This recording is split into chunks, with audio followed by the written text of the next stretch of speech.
Hello,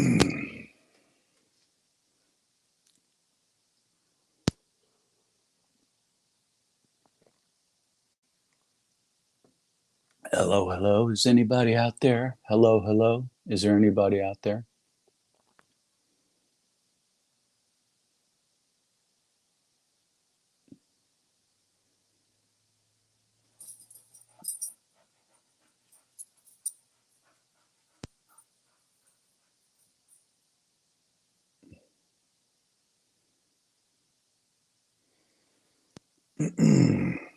Hello, hello. Anybody? McFly, Goober. Is there anybody there? Hey, there's Des. How are you? Hi, sweetheart. How you doing? You doing okay?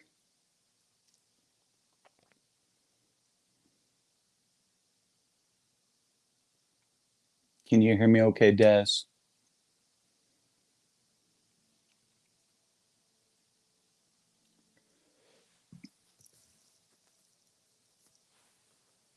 I'm good. I'm assuming you can hear me since you answered my question. Thank you for that. My hair is just all over the place today. It's windy and golly, windy. Okay, great. So yeah, I'm going to dinner tonight, sweetie. So I'm not going to be able to go live in my normal place. Tonight's my birthday dinner with some friends. So I thought I would do my live um, early today. And I'm only one watch hour away from hitting 1,000. So I figured I would do this to ensure that I get to at least 1,000 watch hours today. And then if I am done with dinner, I can come and pop in on yours tonight, Des.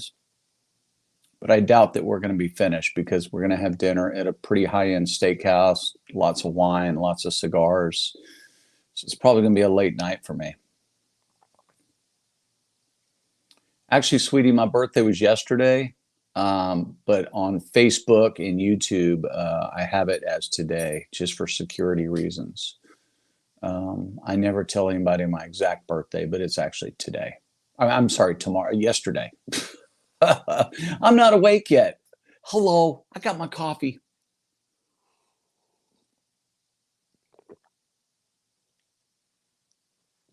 Well, you're the only one joining us today, sweetheart. Looks like, huh? Oh, thank you very much. I appreciate it, Des. I turned 54 years old today, and I feel older than dirt, man. I really do. I feel older than dirt.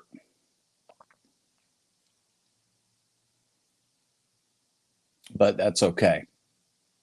Old dirt is better than dead dirt, the way I look at it. So, whatever, you know.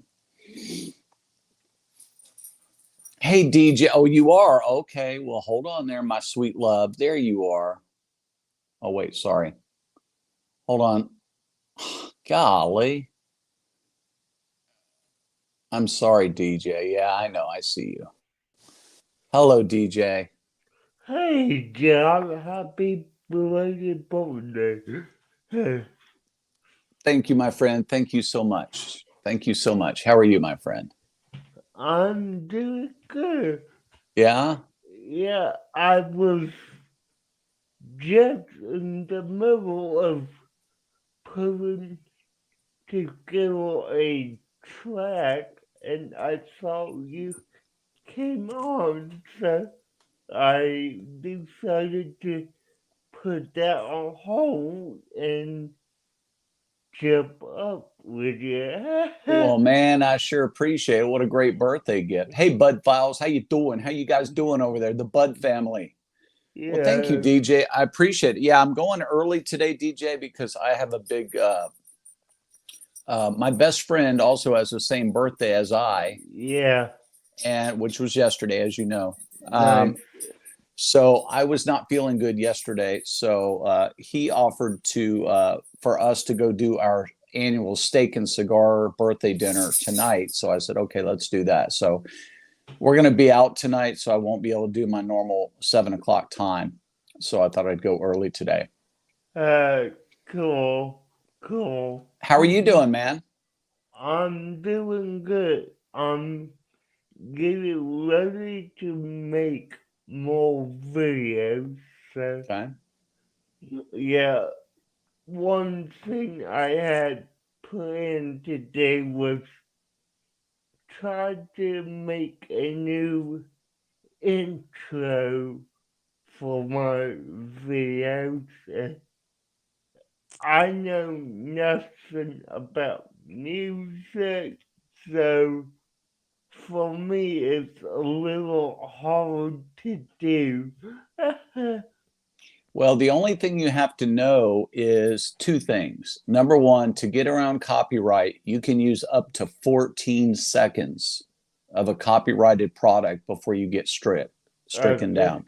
So 14-second segment. So if you're doing like 14 seconds of this song and then you switch to 14 seconds of that song, switch to 14 seconds, you're not going to get stricken. You can piece them all together as long as it's not the same continuous song for 15 seconds. That's the threshold.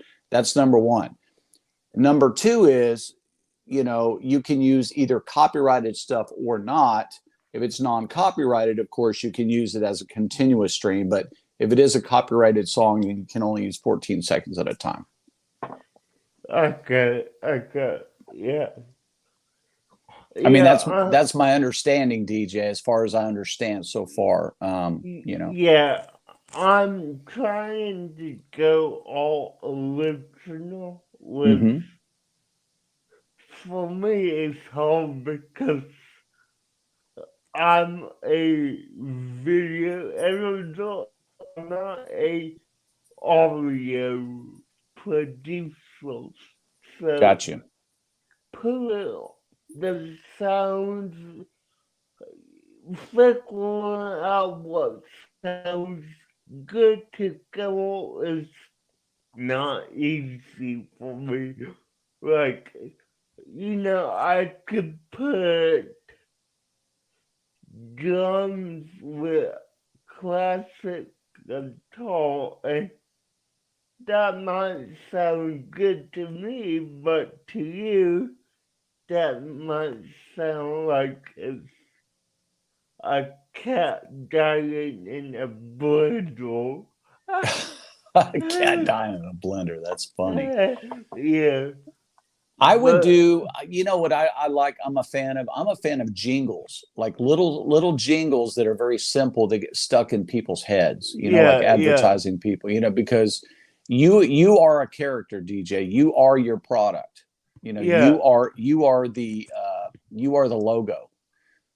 So I would say maybe come up, write something, about, DJ's cartoon vlogs or whatever it is, yeah. and just do it kind of catchy, and then it'll get stuck in people's head, and they'll kind of do this, and then you'll always be in someone's head. It's like a magnet on your refrigerator. You're always going to Mm, be there. nice. Hey, Yeah. handicapped traveler, how y'all doing? How you doing, guys?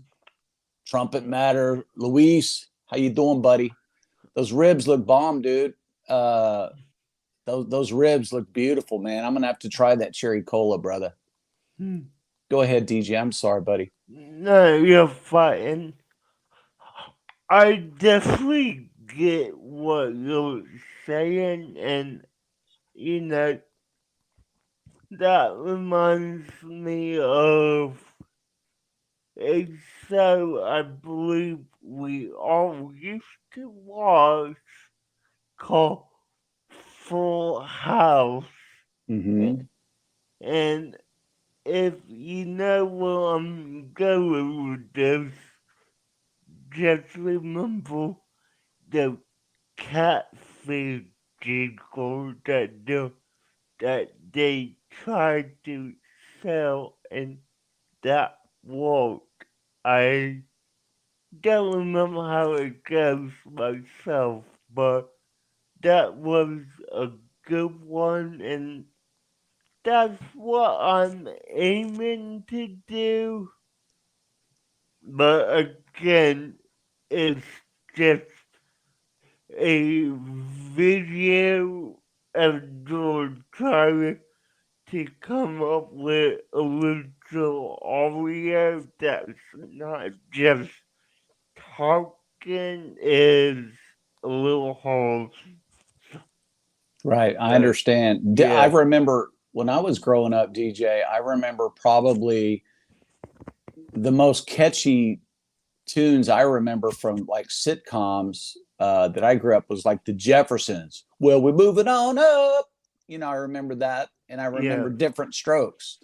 yeah. Uh, Different Strokes was a big one because that's what I grew up watching. Hmm. Hey, Luis. I'm sorry, Rick. How you doing, buddy? Happy New Year. Hello, Nancy. How are you? Yeah. Thank you guys for stepping in and hanging out with me and DJ here. We got somebody down in the basement, it looks like. Let's see who we got, DJ. All right. Oh, we got Desiree. Uh, We got Des that wants to join us. Hello, Des, and welcome. hey, Hey Dad. John, hey DJ. How No. are you? Welcome. Happy New Year. Thank you. Happy New Preemptive Year. strike there. Happy preemptive strike. I'll take it. Uh, uh, You yeah. look well today, sweetheart. Did you get rid of your dad yet? Yeah, my dad came Tuesday night and we had a huge meal. I haven't eaten that much in a long time. So I had the Thanksgiving Christmas coma and then and then they left about 8 o'clock that night and then headed out the next morning early and drove back down to St. Pete. Okay. Nice. So yeah. I did a show in St. Petersburg last summer. Trying to remember the name. Was it High Dive? Is there a bar called the High Dive there? I don't know. I don't hang down there. Oh, okay. It's too Because we far for did me to travel. we did a show, and then we drove across the bay into Um, Tampa, and we went to the Hard Rock Casino where I proceeded to lose all my money that I made from the gig. Yeah, not uh, fun. And it was raining when we were on the beach at St. Petersburg. It was actually raining that night. And we met some really cool freelance artists that was out there still doing sketches under an umbrella of anybody that would walk up to him. He would do a sketch and sell it to him on the beach. I Oh thought that well, was really cool. Yeah. that is cool. So I hunkered down in a lifeguard little shack that they had there on the beach so I wouldn't get rained on. But it was cool watching the rain on the beach. It was just the waves coming in. It was beautiful. Yeah, I nice. went down there once. My aunt drove me down. We did a surprise for my dad for his 80th birthday, and we drove down, and he took us to a state park. We got free entry because he's a vet, Hmm. and it was I couldn't go up top where the best views were, so I never got to see the beach or anything. But down below, it was like the old fort, and they had the big cannons and everything. I took pictures of that, and so I missed out on all the beauty of the water and the beach and but it was a cool experience and then we went for what was it? We went for Mexican food or something else at one of their favorite places. So, and then IKEA, and then I hit IKEA before we came back up. Well, that's good. That'll walk off all that Mexican food. Yeah, Uh, yeah. That's when I Hello, was able to walk a little more. hello, GWT 181. How you doing? How you doing? Welcome, welcome, welcome. Nancy, he's not. I'm going early. I'm going on at 8 instead of 9 since he's not going to be on tonight. Yeah. Oh, you saw that before I did. Yeah, I'm going early because I've got a dinner planned tonight, and so I will not be available. And plus, I knew DJ wanted to holler at me, so I had to get here early. ah, I'm just funny. glad I get to hang out with you before you do go out. Yeah. Well, hey DJ, do me a favor, man. Send me your email, Hmm. and I will just jot down some ideas for you, and I will email those ideas to you just from a lyrical standpoint, and just see if you can use any of it. You're welcome to. You could throw it in the garbage. You could do whatever, but just from my standpoint of knowing you, just the short time I've known you, I'll jot down Yeah. a few little jingle ideas, and maybe Okay. that'll unlock your brain a little bit. Maybe not, but we could try it. Y- Yeah. Yeah. I'll get my little acoustic guitar out and do a little bachata, bachata way. Uh, uh, uh, Hey, VR.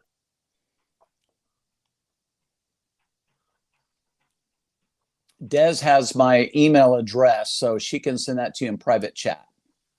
well, that's fine. I'm actually getting it from your channel right now. So, You Well, are it's wow. You know fine. how to you know how to do community and about and all that, DJ. of course I do. Yeah. Hey, Yup. don't you have some dishes to do, DJ, or is that Tom? Who's doing the dishes today? That's Tom. Oh, okay. I forgot. That's I'm sorry. Yeah, Tom, not me. I forgot. I get you guys mixed up. I get you guys mixed up. I'm sorry. Hey, VR, what's going on, man? Hardest working dude ever, man. He like did 1,000 videos or something in like a month. That's crazy. Wow. 1,000 Right. videos. I can barely handle one. Yeah, me too. Let's see. I'm gonna promote you out there on my channel. So DJ, thank you, sweet love. DJ, I will tell you, I am drinking gingerbread coffee Nice. that somebody gave me for Christmas. And, I'm not a flavored coffee person, but this is actually, I mixed it half of the gingerbread with half of my Starbucks. It's pretty good, man. Cool. With a little bit of peppermint mocha creamer off in there. Yep. Peppermint mocha is my favorite, and then I do I know. Colombian coffee. Look, there's Scoggett. Hey, man, look, Scoggett. Dude, what are you doing, Scoggett? Long time no hear from. I thought maybe I had Dookie on my shoes or something other. Y'all, if you don't know Scoggett, y'all need to hook up. Scoggett is a really, really cool dude. He's a great cook. He's a great supporter. He's a great person. I hope I get to meet him personally this coming year. Scoggett's really cool, man. And he's real nice, too. Oh, Nancy mentioned it out, too. Instead of tonight, come check out the star. Oh, well, I don't know if I'm a star, but I can sure pretend like I am one. I'm not a doctor, but I play one on TV, see? I'm sure. Never mind. I'm keeping my mouth shut. Yeah, thank you. It's not impossible, my man. It's actually 1,000 videos since September. Well, still, yes, that's a big accomplishment, VR. That's a lot of sleepless nights right there, I would say. 1,000 videos since September. Whew, man. Oh, Nancy, thank you. You're so sweet, Nancy. I think I've only got 125 videos up right now. And they're all garbage. I'm going to learn how to. That's one thing for the new year. I'm going to invest in some better camera and lighting, and hopefully, I'm going to be able to hire somebody to come help me especially when I'm cooking, because it is impossible, guys. It is absolutely impossible to do barbecue with one hand. It really is, guys. It's or cook it all really with one hand. It's just not feasible. You see Tom Garvey do it. You see me do it. It's just not possible. You can't get the camera angles. You can't convey the message you're trying to convey. So I do have a GoPro camera I've never used that I'm going to try to get into the fleet. I'm going to try to get my iPad in on it. So hopefully I can get 2 or 3 camera angles, get some better lighting, use some filters, better editing software, and then hopefully I can create better content for you guys.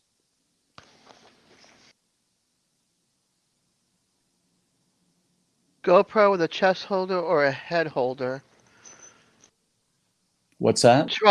Do you, the real VR? Oh yeah, chest holder. I thought about doing that for my casino videos, but I quit gambling. So, but cooking, yeah, that would be perfect. That would be perfect. Absolutely, it would. I'm just going through the chat here. Handicap Traveler, all 3 of you are stars up there on panel. Oh, you're too sweet, Handicap Traveler. Where's my cheese, damn it? I sure could use some good cheese and wine right about now. Nancy said she's going live at 3:30. Okay. You know where I'm going to be. Hey, Madwood. I'm going to be here. Yo, hey, Terry, what's up?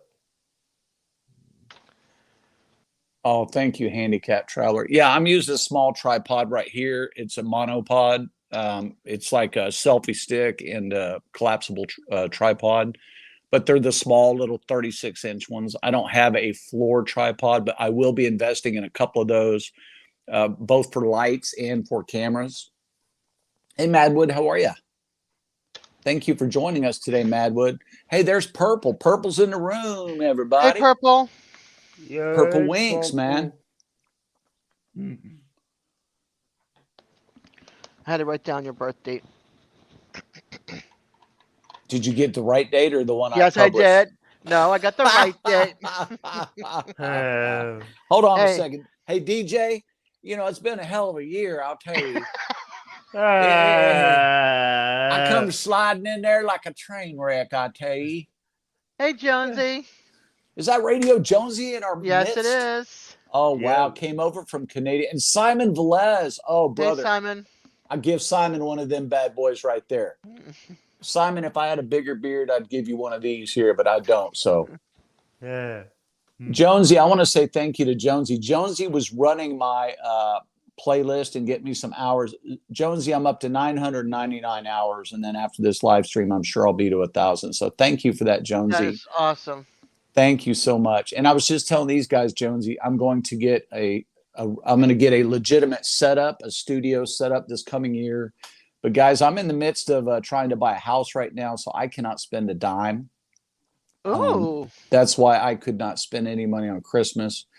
I'm playing this poor me thing, but it's kind of legit. I cannot spend a dime right now because my mortgage broker has told me that I can't spend a dime. I can't have my bank accounts fluctuate too much. I can't even go get a new phone because they check your credit, for a new installment plan on AT&T. And he says, nope, you're not allowed to do that till you finance your house first. Yeah, I'm going to get a studio set up in the new place, guys. And I think you'll like it a lot better. I know I will. You can have your instruments hanging behind you and stuff. Well, you'll just have to tune in and find out. Oh, I'll definitely be tuning in. It's going to be a legit studio with soundproofing, the whole deal. So yes, it'll be a studio that I can do recording on. I can crank up amps. I'm going to have an isolation booth for my amplifiers that I can record in the room live, and then it not affect the outside studio. So Cool. Yeah, I have no room here for anything. This townhouse is just too tiny. VR says he's trying to buy a house too. Yeah, man, it's hard, man. The housing market is so stupid crazy right now, man. Everything's like 30 to 40% more than it should be. And I'm a business person, so I can't justify it, paying that much when I know it's not worth that much. 3 years ago, the same house was 30 to 40% less. The yard didn't get bigger. The house didn't get any better. The school districts didn't get any bigger or better. So I have a hard time justifying artificial inflation.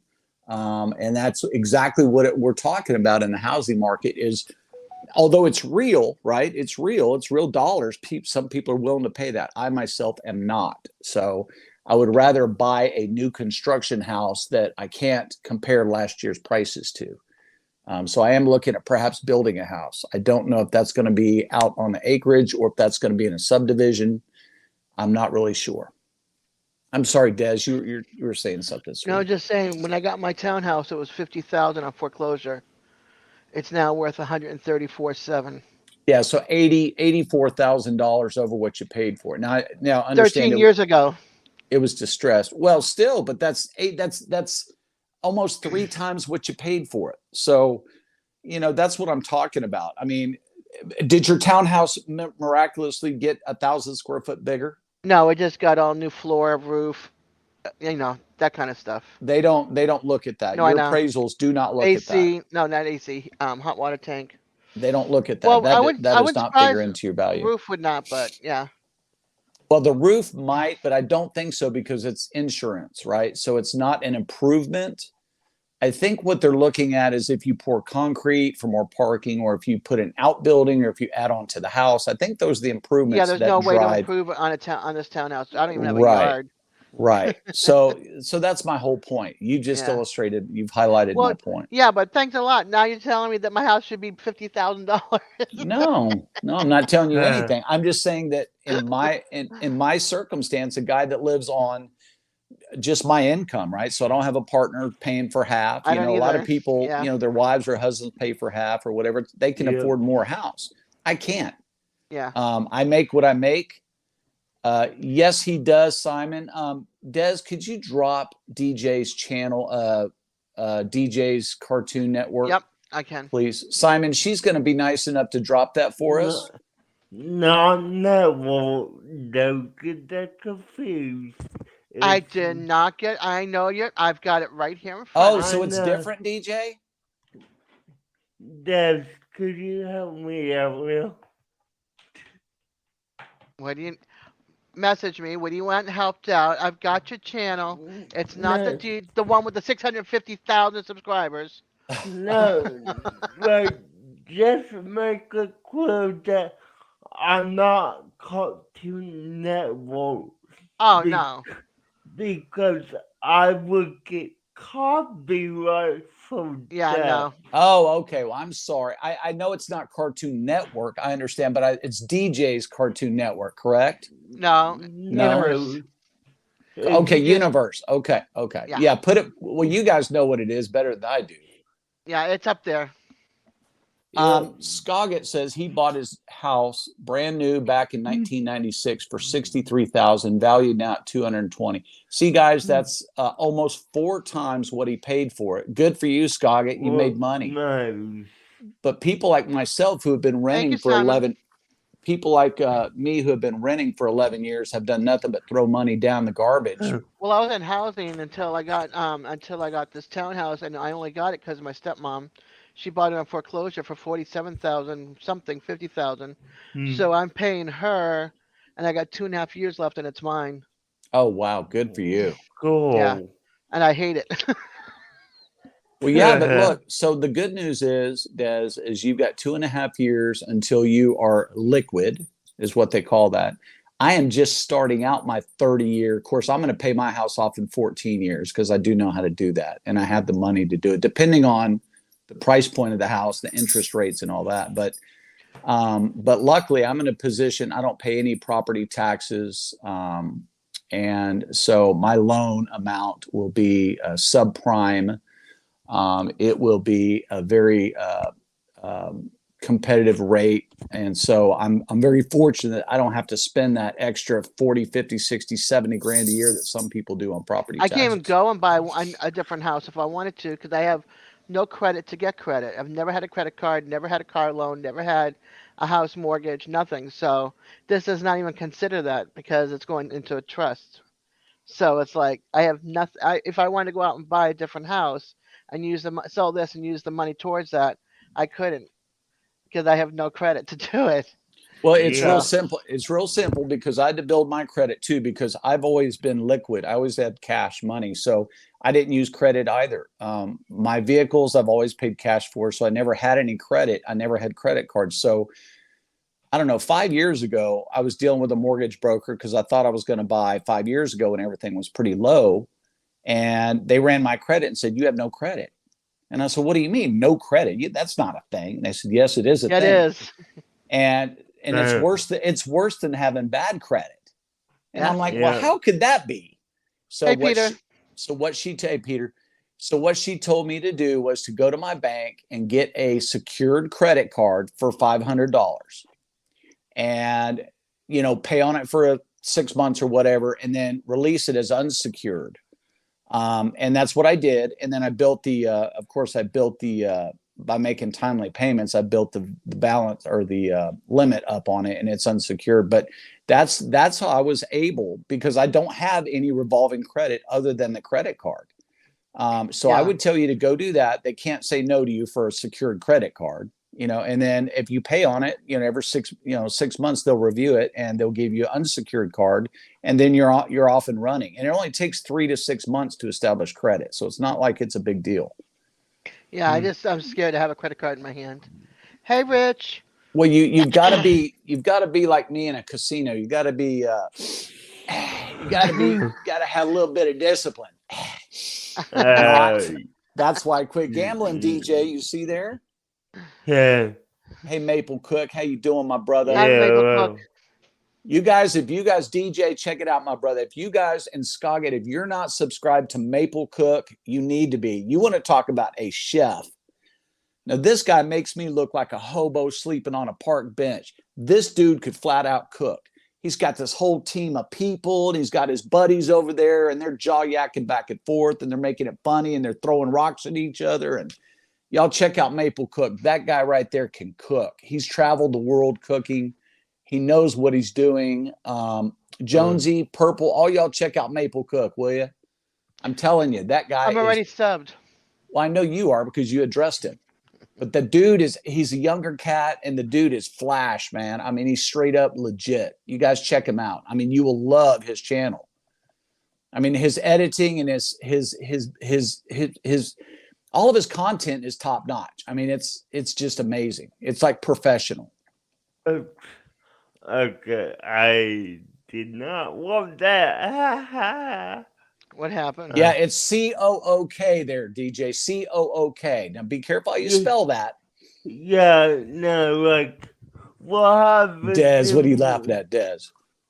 What happened to me, Dez, is I went down in my results to select it, and I accidentally picked Maple Cold Type B. Well, I just posted the link for you, DJ, so all you have to do is click on it now.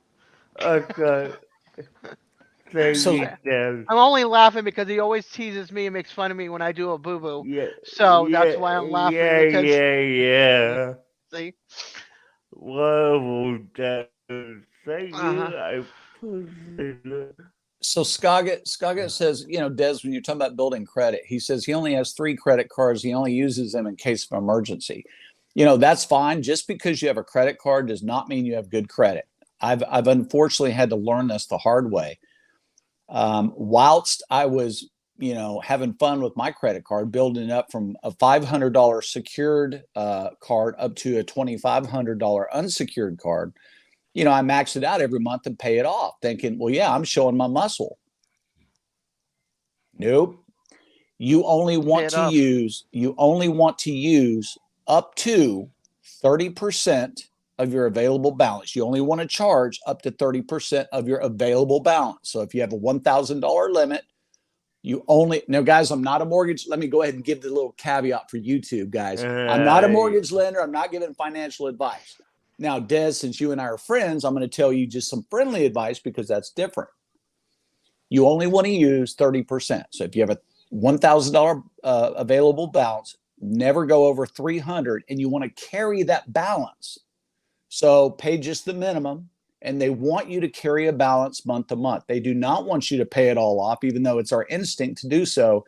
To build good, strong credit very quickly, you need to carry a balance less than 30% of your available balance. That's just the way it is. I don't make the rules. Ouch. I got Russ Jones in there. Russ Jones, what's up, baby doll? You See, gonna that come up? scares me. Let me put the link up there for Russ Jones. I seen you last night, Russ. Russ gave me a shout out last night. Thank you, Russ. Awesome. Russ was the only one who acknowledged me on Smoking Joe's last night. Thank you, Joe. Or Joe. Russ. Hold on, Russ. I'm putting up the link here for you, Russ. Cool. Okay, there you go, Russ.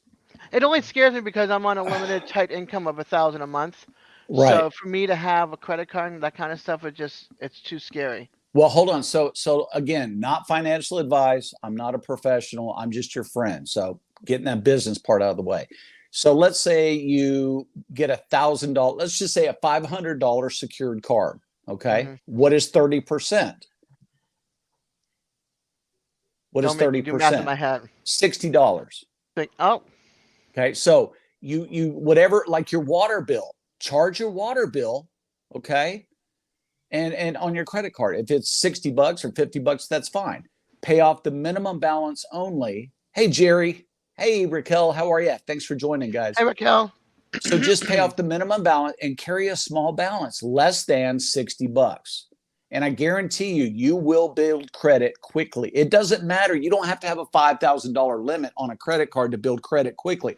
They don't care how much your limit is. They care about what amount of your available balance do you use, and are you responsible about carrying a balance, but not more than 30%.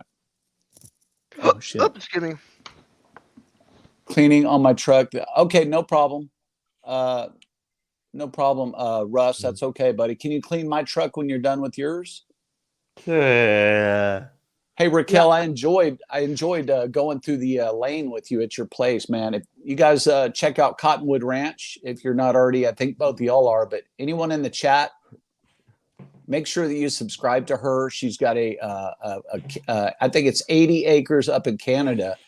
She's got horses. She's got 7 or 8 dogs. She's got pigs. She's got chickens. And she lives on a big, expansive ranch up in Canada. And she shows you her daily chores and her daily life with all of her farm animals. She's a homesteader type person. So if you guys haven't checked out Raquel with Cottonwood Ranch, please do that. I think Des just dropped. Yep, Des just dropped the link. Nice. Cool. Nice. So Des, did you drop your own link? Since you're the one doing all the work, why don't you drop your link?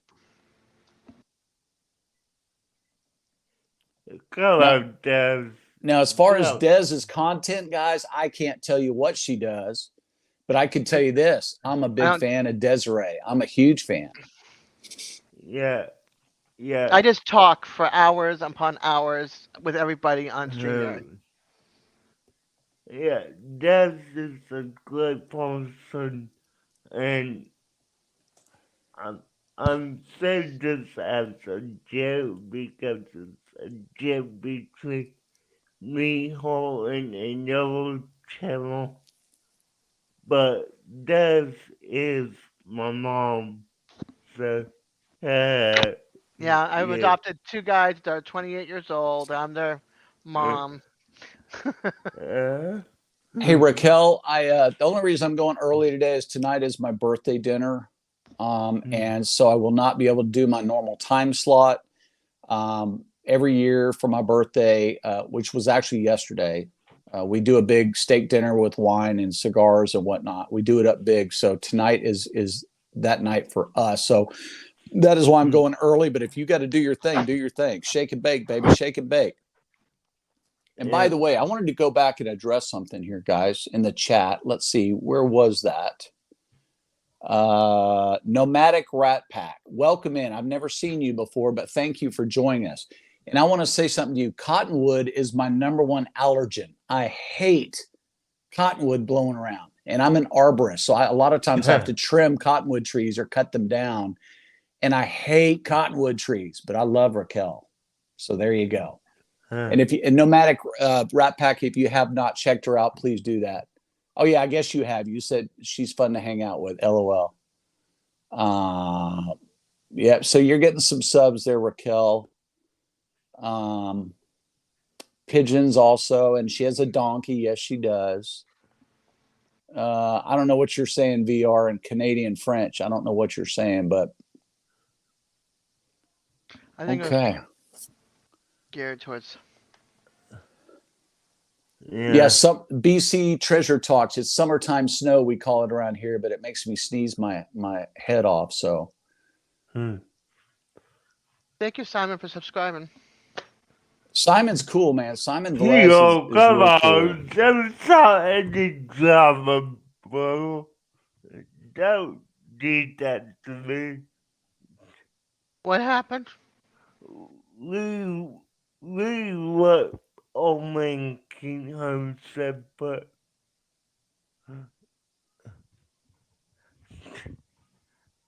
don't need that drama. I know you're kidding, but don't. I just left Canadian Fish and Musician to come over here and hang out with John. So Yeah. and now he's over here. Yeah. Funny. You scared me, Yeah. DJ. I thought you were going to start yelling at somebody there. You scared me. No, but what he put is funny and yeah.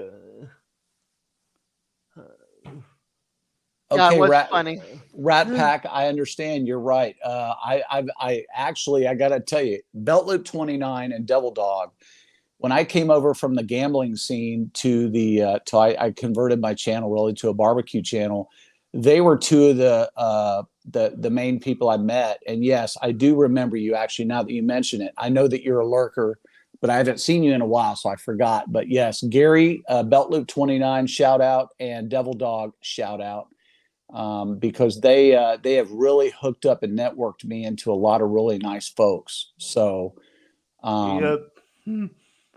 uh, so yeah, I mean that's what it's all about, guys. That's why, what I like to do. Come on, what I like to do in my lives is just anybody that doesn't know anybody.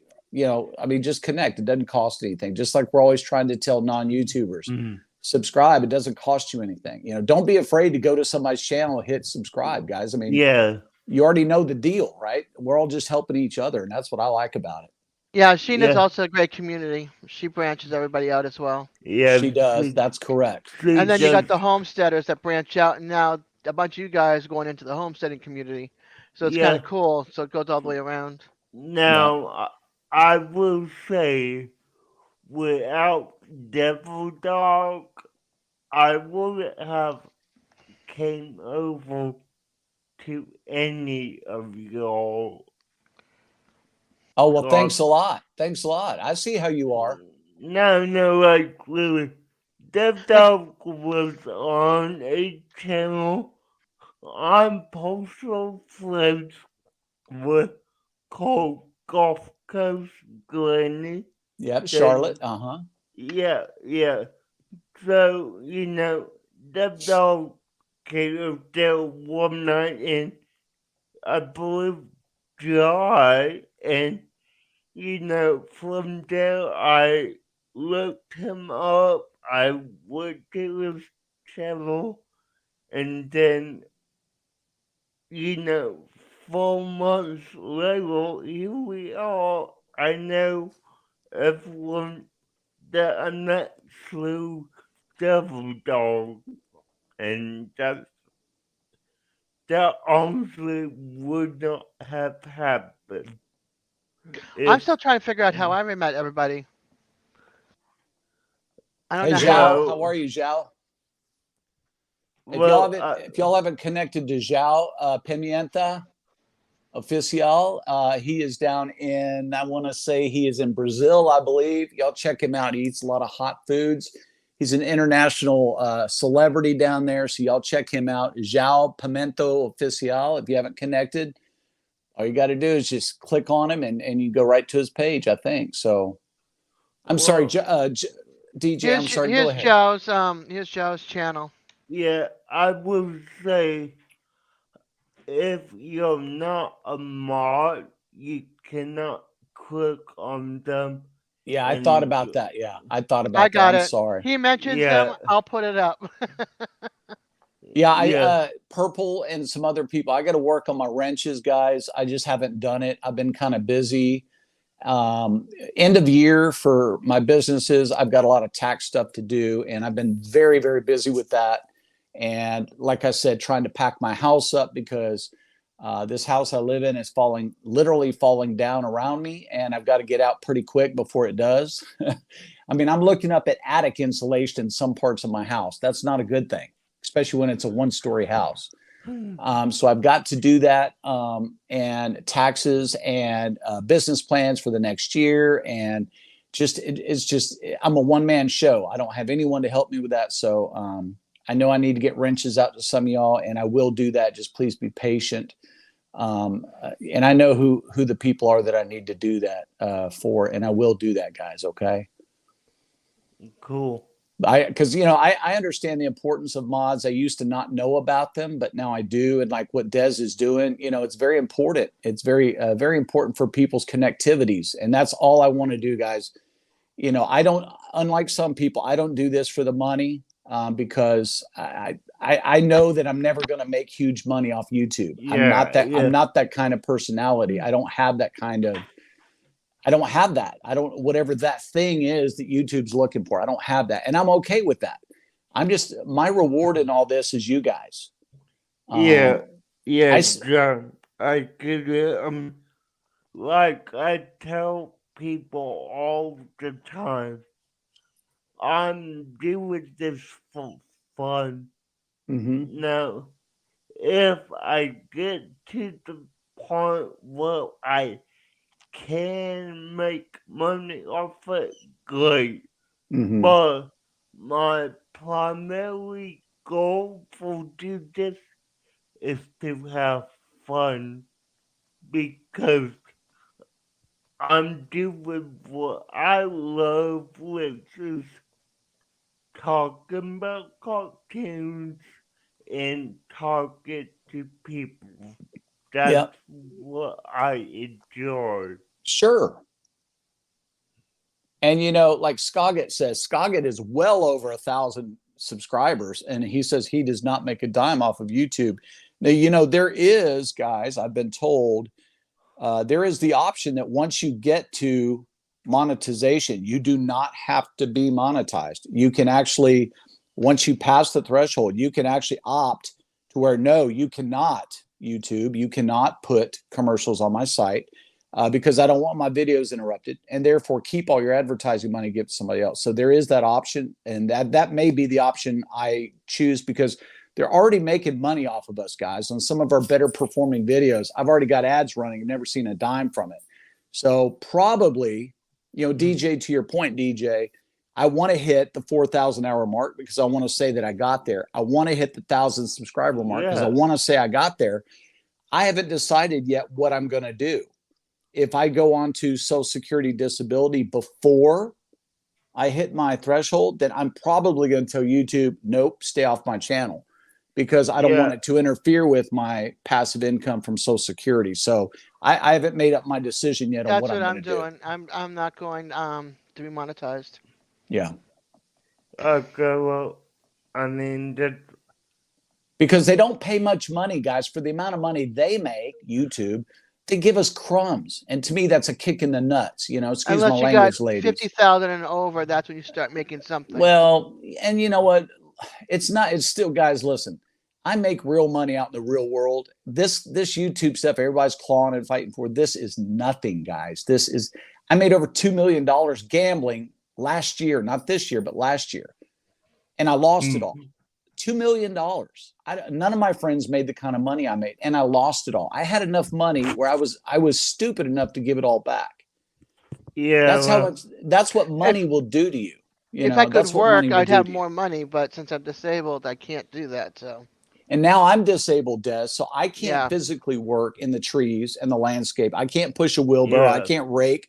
So now right. my guys do it, and I just take a sales commission is all I take, and I stay under the threshold. Plus, I get a disability check from the government, from the VA, actually, Department of Defense. No, it's actually the VA. I'm sorry, it's not My Department dad's of 100%. Defense. My dad's 100% disabled. So, I'm and he, 100% permanent and total disabled, yeah, same with which him. is the highest you can be. Same with him. They wouldn't have given him 100%. yeah, Nomadic Rat Pack, guys, I don't know if y'all read this in the chat. He says a lot of channels also do 1 minute subscriber mode. It keeps the sex bots out and gives them moderators a break. You can't comment unless you've been a sub for at least 1 minute. That's a really good point, guys. I'm going to go to yeah, that. But the problem is if, for example, Desiree says, or DJ says, hey, I'm going to go over and crash in on Rockstar. Y'all come join me. If they're not subbed to me, they can't get in. They yeah, can watch, but they can't comment, and they don't have benefits of getting into everybody else's stream. So that's the only downside to that. But yes, that is a thing. yeah. I mean, like, I would say if I do post another live stream with, I used to post devs when she did Friday nights as for me. I would say Hey, yeah, go over to this other channel and check them out with YouTube wants us to do. Promote each other. Yeah, Yep. Yep. Yeah. so, That's why I put them up on my community tab. yeah, but there was that 1 minute subscribers can be good because I think that 1 minute would give them a moment to decide if what I'm seeing here worth subscribing to if she did it all the time. And for me, that answer is normally yes, but I will say there was channels here today that subscribe to me that no thanks, but I wouldn't be interested in subscribing back. And that's just my opinion of Sure, I understand that. that, and you're right. You make a good point, DJ. You really do. Like Russ Jones, for example. Russ, I hope I'm not talking out of school here, but Russ is probably the biggest viewer I have as far as subs, and he makes a good living doing this. Hey, he was able to quit his job and do this, and it kind of takes over for him. So that's great. I you know my you know but if I was able to get to that level, which I don't think I ever will, because I'm just not, for whatever reason, I'm not. Hey, badass Stang, what's up, brother? um so I already have a retirement plan in place that will afford me a good lifestyle, so I don't have to rely on YouTube. And I got to be honest, it's just like the principles of buying a house right now. I'm not stupid enough to think that these houses that are selling for what they're selling for are worth it. You take off 40%, I'm your buyer. But they're not going to do that. It's Yeah, called money making. Everybody's making money and the buyers yeah, are losing money. So, but it's just like YouTube. It's just like somebody said in the chat earlier. They're running ads on our stuff if you're not monetized. They're still making money. They're not yeah, making much because my viewership is very small. So they're not making much. So I'm not really upset about it. But I'm not going to go out there and break my legs and work for YouTube and not get paid what I'm worth. And that's basically what golly, that's what YouTube requires of you. They make you work, unless you just get lucky and you hit a viral video that hits 70 million views all of a yeah, sudden, then everybody yeah, subscribes to yeah, you. But that's very rare, guys. That's very rare. That's a needle in a haystack kind of thing. So yeah, I'm having fun Yeah, with you guys. I hope you're having fun with me. We're I building our am. communities together. yeah. Uh, Besides, I get to look at everybody's great food now. Uh-oh, he froze. Wait a yeah, minute, let me. yeah. Definitely so Okay, there There we he different. is. go. Sorry, I lost y'all. Okay, but hey, John, let me ask you this question: How how long do you think I've been on YouTube for? Well, I could go to your channel and find out exactly. Wi- Without going to Cheating. my Oh, channel, how long do you think I've been on YouTube? I'm going to answer the most intelligent way I know how. I don't know. Are you Uh, asking me to guess? yes, just Okay. If I was to guess. guess, I would say 3 years. 10. No, sorry, 11 years. 11? Yes. How do you do it, DJ? I would have killed myself by now. And you know what? 11 years, and I'm just now at 673 subscribers. Because for me, I I began my sophomore year of high school, and I didn't care about making money. Yes, YouTube is learning ads on my channel now, but they could have been doing that for the past 11 years, Yeah. and I wouldn't care because 11 years ago, hey, just even 5 years ago, I was under 100 subscribers and I didn't have any good videos. Oh yeah. Yeah, the videos I have up from 2016, you could go back and watch they're all debate videos for a class I had in high school. Wow. DJ, I didn't know you could even have a YouTube channel until about 2 years ago. I always used it for what it was primarily originally designed for, was a search engine.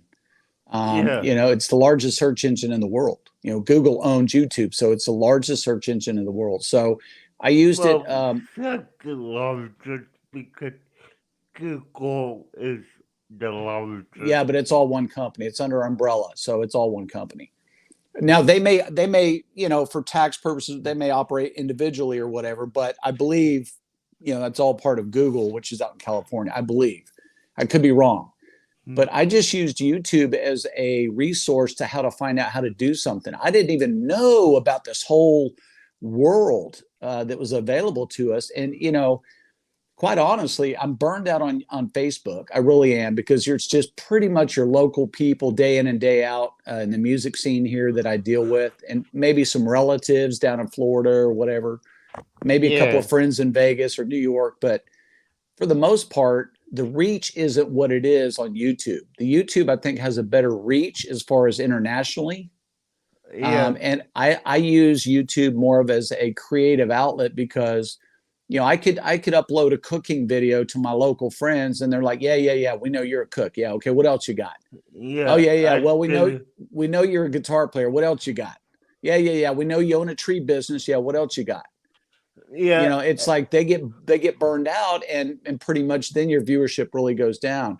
Whereas YouTube is a lot bigger arena overall, and I use it nothing more than a creative outlet to share who I am with the world. Some people care, some people don't. Great, that's the world. But Yeah. YouTube Hey, is limited. John. Yeah. So let me address something in chat because there's a little confusion going on. Okay, go ahead, buddy. I'm gonna go back and look. Go ahead. Okay, hey guys, the name Wild King is just a character I use for a live stream I do. My actual YouTube channel name is DJ's Culture Evils. My name is DJ, if that clears it up for anyone. Yes, You know what? Scoggett was asking, is Wild Tune the name of your channel? Wild Tune is his live stream only. Yeah, DJ's Cartoon Universe is his No, yeah, YouTube channel proper. yeah. I was gonna y- stop myself Correct, for a second. DJ? yes, Yeah. yes, Okay. I want to make sure I got that correct, because earlier I yes. said it incorrectly. I didn't want to confuse people. I just went to see when I joined YouTube and when I did my first video. I joined YouTube in 2011 and did my first intro. Each intro 5 second whatever. July this year. No. Uh, 187 subscribers. Hey, hi AR. Oh gosh. AR Gun oh, 1776, my brother, what's happening? I can't Side remember him in, his shoot him name. straight. You got your favorite snowflake over there Nice. to your right there, down Yeah. below. Yeah. So yeah, guys. So yeah, man, it's just really cool. It's like, it's like if you don't have anything going on, get on YouTube. One of your friends is always going to be live, or they're going to be doing an upload or something. You're going to always be connected. Facebook, maybe not so much. The problem I find personally is that I'm so busy. All my friends are having great times on YouTube, and I don't have time to engage as much as I'd like, because um, I have so much going on. I own several businesses. I have a lot of friends. I have a lot of things going on, as we all do. But I know a lot of people live on YouTube. I mean, they go live 3 or 4 times a day. I don't know how they do that, but I miss out on a lot of stuff. So a lot of the communities I'm a part of, I don't know some of the things going on because I just can't be engaged to everybody all the time. But I try to. I really do. I love all you guys. I mean, we're all different, but man, I love you guys. You guys are cool, man. Every one of y'all. Scoggett, Mega Fred Zeppelin, Harold Simple Adventures, Old Man King Homestead. I mean, Purple. All you guys are just freaking awesome. Daddy Sorry, Dutch. AR. I am one. Yeah. Hey Kent, you're right, brother. We got a birthday. Me and you. Today's our midship. We got to start drinking. You know what? By God, let's haul off and do that. Who wants to toast? Who wants to do a birthday toast for myself and Kent from Daddy Dutch Barbecue? Because today's my Facebook birthday and tomorrow is his YouTube birthday. So who wants to haul off and do a shot with us? Too early for me. Yeah. Don't give me the... DJ, what you got over there, DJ? I got water. I don't drink, so yeah, no. Am I pretty, DJ? Okay, I got that question in high school, and the girl that asked me scared me off. So, No, I get it. That's good if yeah. you don't drink. Hey, did you know, DJ, you just picked up another subscriber? Scoggett just Yep. Scoggett says he's going to do it. Everybody, I'm going to give you a couple minutes. Kent, where you at, Kent? Get your ass up here, dude. Let me drop the link. Yeah. Let me drop the link. Hold on. Geez. I will tell her I'm getting close to my goal I set for the end of the year. Which is what, DJ? But, okay, by the end of this year, I want to try to hit 700 subscribers. And right now, I'm at 676. Well, you know what? Everybody subscribe. Shout DJ's Cartoon Universe out. The link has already been provided for you by Miss Desiree. Everybody share him out. Let's get him to 700 here in the next 3 days, guys, okay? Yep. Old man, look, old man, Homestead, brother, I'm with you. One more time, DJ's link. Say you tell. You're welcome. Fred, 1 second, Des. Let me see. Fred asked me a question. What was that? Was yesterday your real birthday or Facebook birthday? Yesterday was my real birthday, guys. Today is my Facebook, YouTube birthday. I don't really know what I think I'm protecting by giving out false information, other than I know the way the world is and it's all screwed up. I just try to keep away with people trying to steal my identity. Nobody wants this identity. I can promise you that. Nobody. Well, I personally would say you don't want people to know that you're really 80 when you're pretending to be, what, 55? Am I 80? Do I look 80 to you?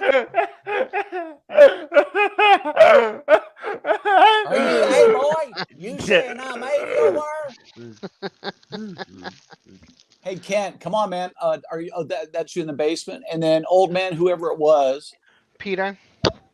who said Old man King. they're gonna get their they're going to get their 30 Skaggy, you got a little something there. Anybody wants to get a drink? We're gonna wait for Kent. I don't know where Kent went. He's buffering. You're only supposed to have one refill at this restaurant. I would go to a different restaurant, dude. Well, he's got 2 refills already. So yeah, he's got, it's coffee. Coffee, man. Coffee's. Come on, man. Go to a different restaurant. Tell them Rockstar said you get another damn coffee. And if they got a problem, they can get in our chat over here and we'll whoop them. I'll get Dez and DJ on them. Yeah, with my walker. Hey, whatever. I got a walker in there too. Don't make me go there get it. Walker races. So Fred, you made me. So listen to this, guys. Mr. Mega Fred Zeppelin, another channel, guys. You got to check him out. What a sweetheart of a guy. He says he made me a birthday video. I've not seen it. But he did make me one a while back. I can't remember what the occasion was, but he made. I think it was just sharing my channel out. But the dude's an amazing guy. He really is. Let's see if Kent. I watched it. Oh, that's Russ. Hey, Russ. Welcome, sir. I decided to go ahead and jump on. And that truck is clean for the most part. But at some point, I do got to get this room straightened up. My God, it's a disaster area. But I got all day. So yesterday, it's funny you should mention your truck and being disaster. I don't drive much right now because I'm pretty much pajama man, Hey, Luis, come on up here, man. Luis, you can get your ass up here, son. Don't be scared, man. Don't be scared. But yesterday, Russ, I put the dogs in the back seat of my truck. I've got a double cab truck, Toyota Tundra. And I opened up the rear sliding window because it was 80 degrees here yesterday. Rolled down both windows. And was zooming around the neighborhood for the dogs because, dogs love to ride on their truck. And so I had a bunch of leaves. There's Kent. I had a bunch of leaves in my bed of my truck, Russ, that were blowing all to the cockpit because the air, they were sucking in from the bed. Big old red oak leaves. Just, I'm trying to drive. The dogs are trying to bite them in the air. It was crazy. They got a door on these vehicles that lets outside air in, or you can recirculate the indoor air. You had your outside air coming in. That's why and it was probably full of leaves. That squirrel cage catching all that and sending it right in. It was amazing. That's funny. So if you get bored, just head west, get there on I-20. You know where I-20 is. Just get on I-20, come west, go north, boom, you're here. Yeah. And when you do, Russ, I got one of these waiting on you, Junior. Oh, I hear you. I got a bunch of them for you. There you go. My wife was making me some Fireball drink the other day. It was pretty good. Let's get a toast to me and Kent's birthday because Kent's tried to log on a couple times and he can't. So, Kent, get us when you can. But here's to me and Kent. Here's water. And here's to all of you guys in the chat. And I wish everybody a happy, healthy, prosperous, profitable new year. Heck yeah. And a safe New Year's weekend. Yeah.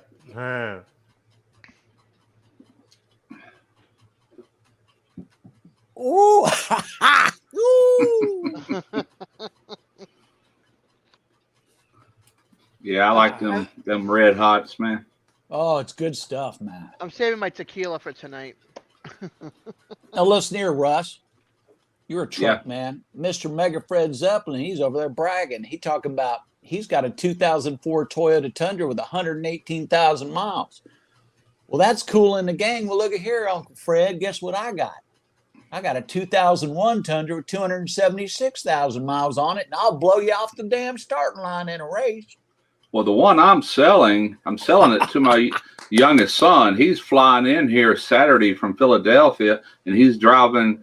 I have a 2008 GMC pickup truck, 4-door, and all I basically had to do was just get all my work stuff. I still had my lunchbox, my hard hat, and I vacuumed all the floors out and everything. I haven't started on. Now, he's going to have to get in the back and brush them leaves off. It's full of leaves from the trees. I hardly ever drive it anymore. And That's the reason I'm selling it, you know. I love old trucks, guys. Now, Russ, I'll tell you guys, I've been in the market. I've been looking at new truck prices. Oh, I know. Yeah, And it's by crazy. the way, y'all seen about how I'm bitching about home prices, but you need a house. You don't need a new truck. That's right. New trucks, the one I want to replace the one I got is $85,000. Yeah. I paid $30,000 for my truck in 01, and I bought it. It was on the rotunda inside the showroom. They opened the doors and they put the ramp down. They allowed me, as long as I put it neutral, they allowed me to go down the ramp and out the building. Yeah. It has 7 miles on it, and I'm still driving it. 2001, guys. The truck was actually built in 2000. Still driving, strong as it can be, and they want $85,000 for the new version of the same truck. Are you kidding me? Yeah. That's a $55,000 increase. I don't buy new anymore. The last 3 trucks that I've owned, I always buy a truck for myself, my wife. But regardless, I buy it used. Now, granted, it's not very used. It's like a year, maybe year and a half, low mileage. But man, the price comes way down. That's and they're what still you do. like new. You know, that's the way I do it. Yeah. You know, that's it, because a good vehicle, there's only 2 things you got to worry about. How was it broken in? You know, I mean, that's the main thing you got to worry about. And that's a big thing when you get up to about 80, 90,000 miles. It's a big thing. Sure. And the other thing is, you know, what is your payment going to be? And, you know, everybody else has other bills to pay other than their vehicle. Yeah. So you need to make sure that that's an affordable nut every month. For me, I would rather sink a little bit more money into a nicer house so I can build a big studio for you guys and a big outdoor cooking area for you guys, so I can actually spend more money on that and drive an old beater around town, because then nobody's going to want to steal it or shoot me for it. And then I go home to my little nice house and make videos for you guys. That's kind of where I'm at, Russ. I bought my wife a Toyota Corolla in 2020. And it was a 2019 model. I think it was like a dealership model. This thing looked brand spanking new.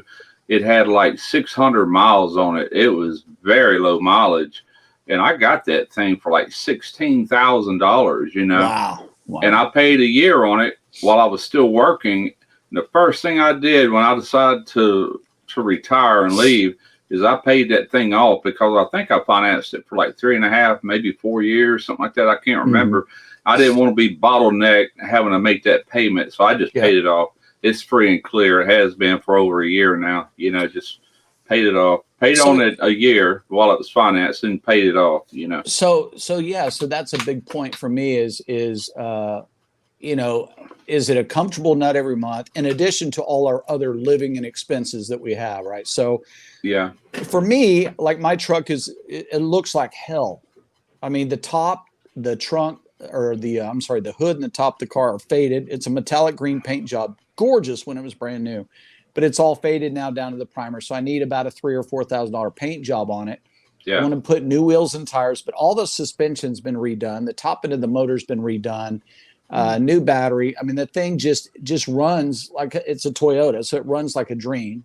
I just need to put about, you know, $8,000 into it, and she'll look like a properly restored, beautiful truck, and for $8,000 versus 50, 60, 70,000. Oh yeah, man. It's just, you know, when I was younger, like young 20s, man, I wanted all the fancy cars. I actually bought them. I had in 1988, I bought a brand new Firebird, and it was the red edition with the T-tops, and I bought it brand new off the lot. And I bought a Camaro years before that, brand new off the lot, but I didn't care back then. I wanted it, and I want it all. I want it now. So I had that. But when I got older, man, it's just like, I just want a dependable vehicle. I'm not paying you all that money. I don't want to pay the high insurance for the sports cars anymore. I'm done with it, and I was over it. But you know, I'm getting. Huh? I'd say go ahead. I'll let you finish. I was just gonna say I was very guilty of spending.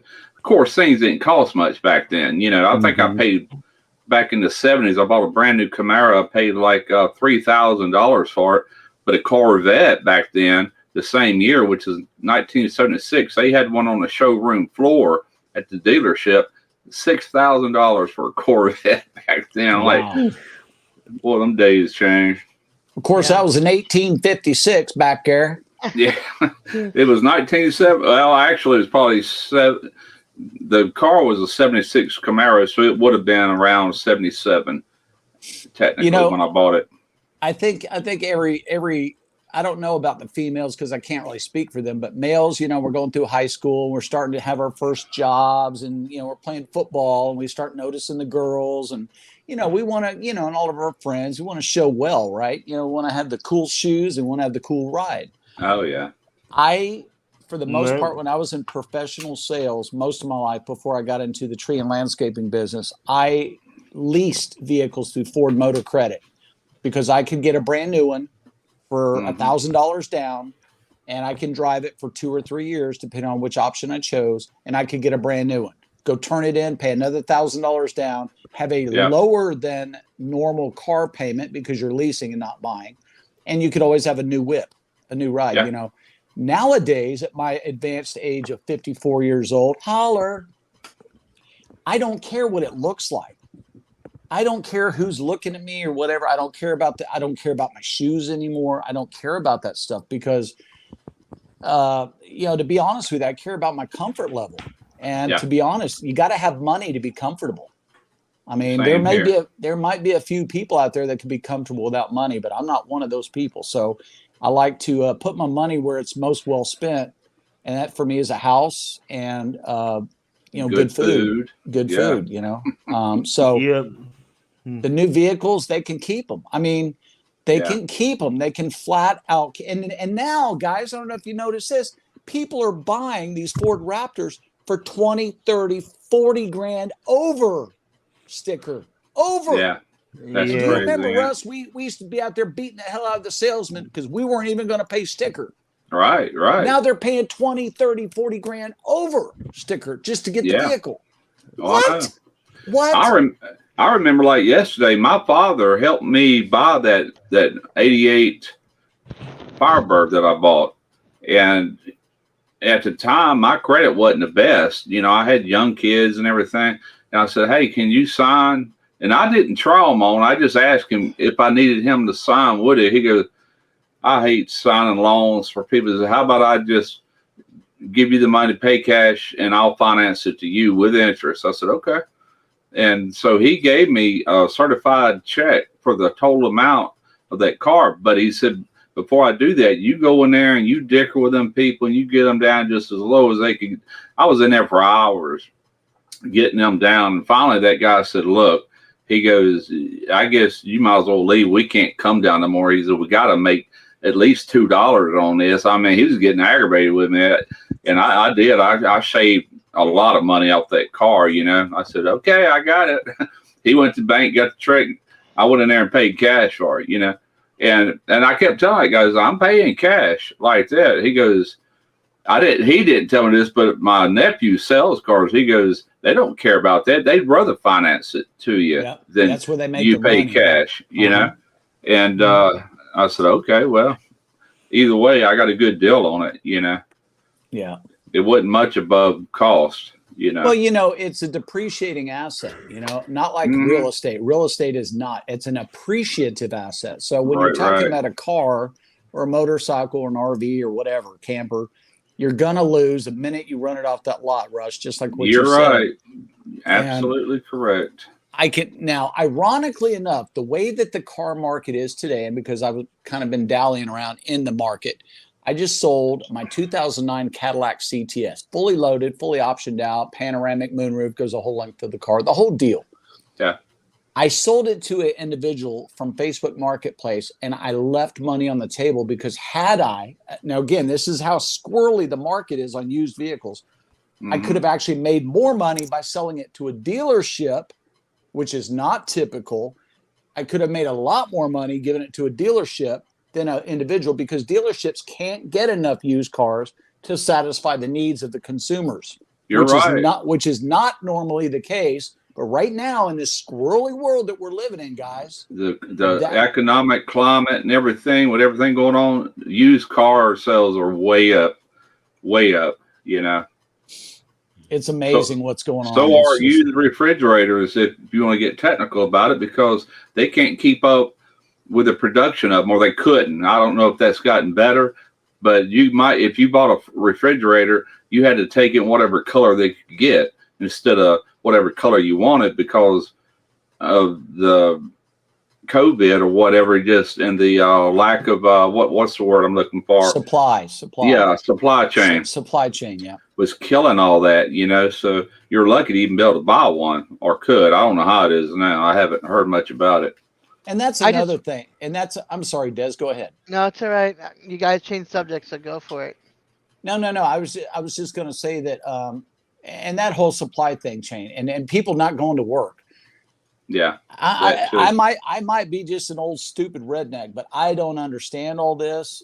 I'm just a guy trying to buy a house. I don't understand the ins and outs. Luckily, I have two very good Jewish friends of mine that are working for me to get me the best deal at the best price and the best interest rate and all that. So I'm very well covered in those aspects. But I don't understand what's going on. I don't understand. I'm lost, and I'm only 54. I'm not 100 years old. Well, back in my day.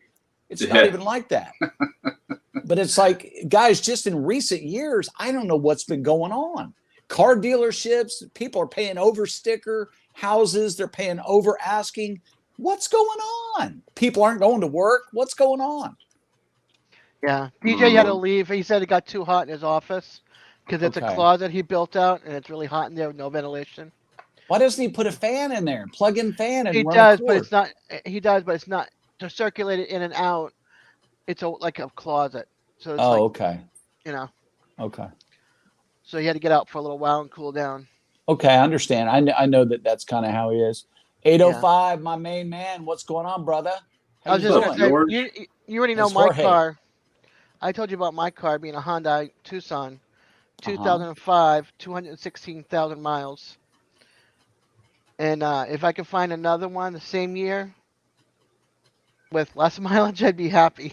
Because that thing is tall enough for me to get in and out of with my bad knees and my disability, and big enough that I could have my wheelchair in there, and then or my walker, depending on the day, and then my two kids in the car with me. Right. But cars are more precision now than they ever have been, and you can get a lot more miles on them nowadays than what you could like in the 70s and 60s models.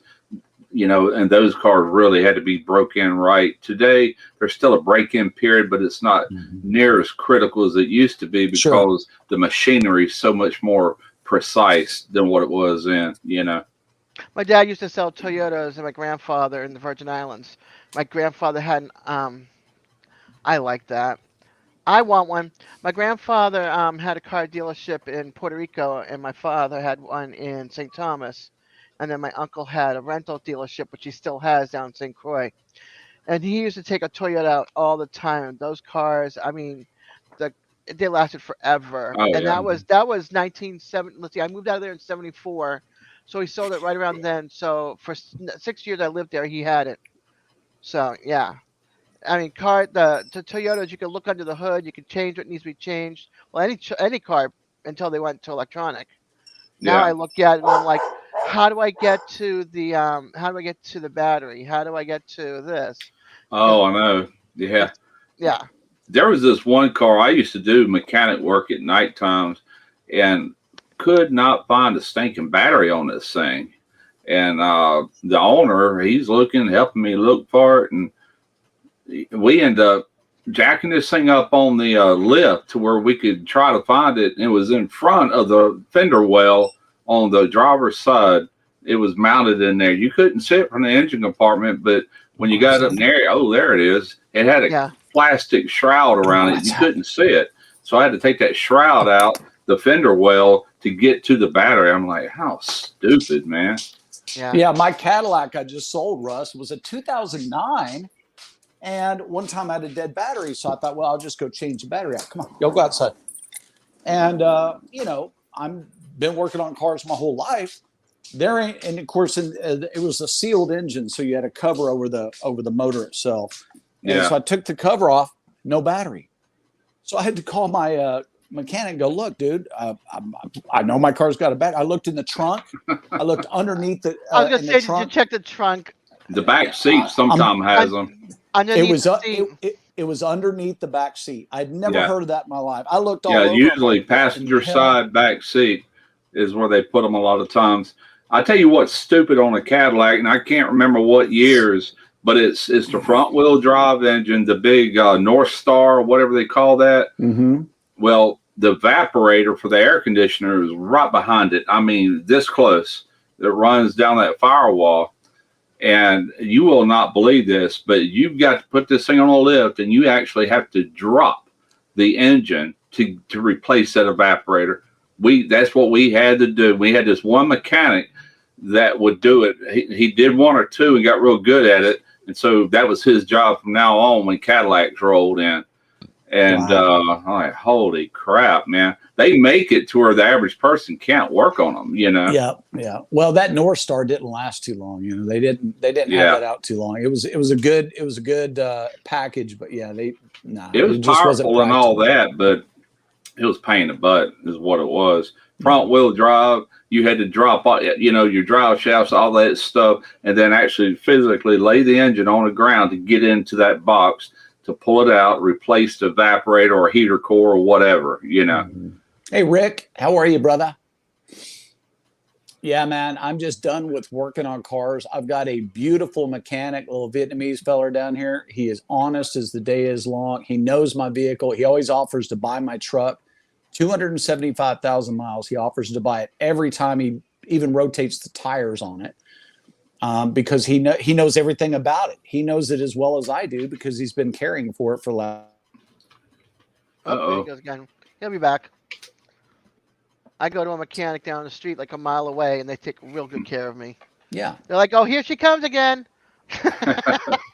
That's one thing. My son, when he gets his truck, he's getting brand new tires on it because I bought those tires in September of last year, and I drove it back and forth to work till November, and then I retired. And so I've drove it just enough to keep it running and keep gas going through it. The worst thing you do is let one sit up for any length of Yeah. time, and Everything settles in it. yeah, and now he is going to have to blow the rust off the brake, the rotors, because it's probably been a month and a half since I actually had it on the road, and you got to get it going and hit them brakes, and all that dust would come flying off of there. But Yeah. that's a given. DJ, you're back. You're in your room now. Yep. John, where'd you go? I don't know if his phone died or He what. must be back because he brought him up. Yeah. Mm. Well, Yeah, you're right. I didn't think about that. Yeah, I'm in my room.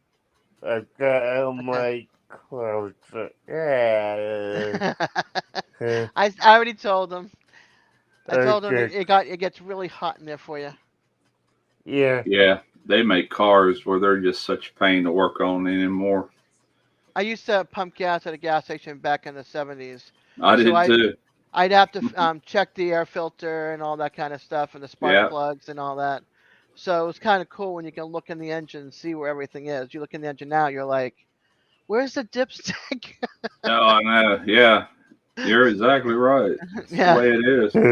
They purposely make things hard, though, to where, like I said, you pretty much just want to pay somebody like, I ain't dealing with this.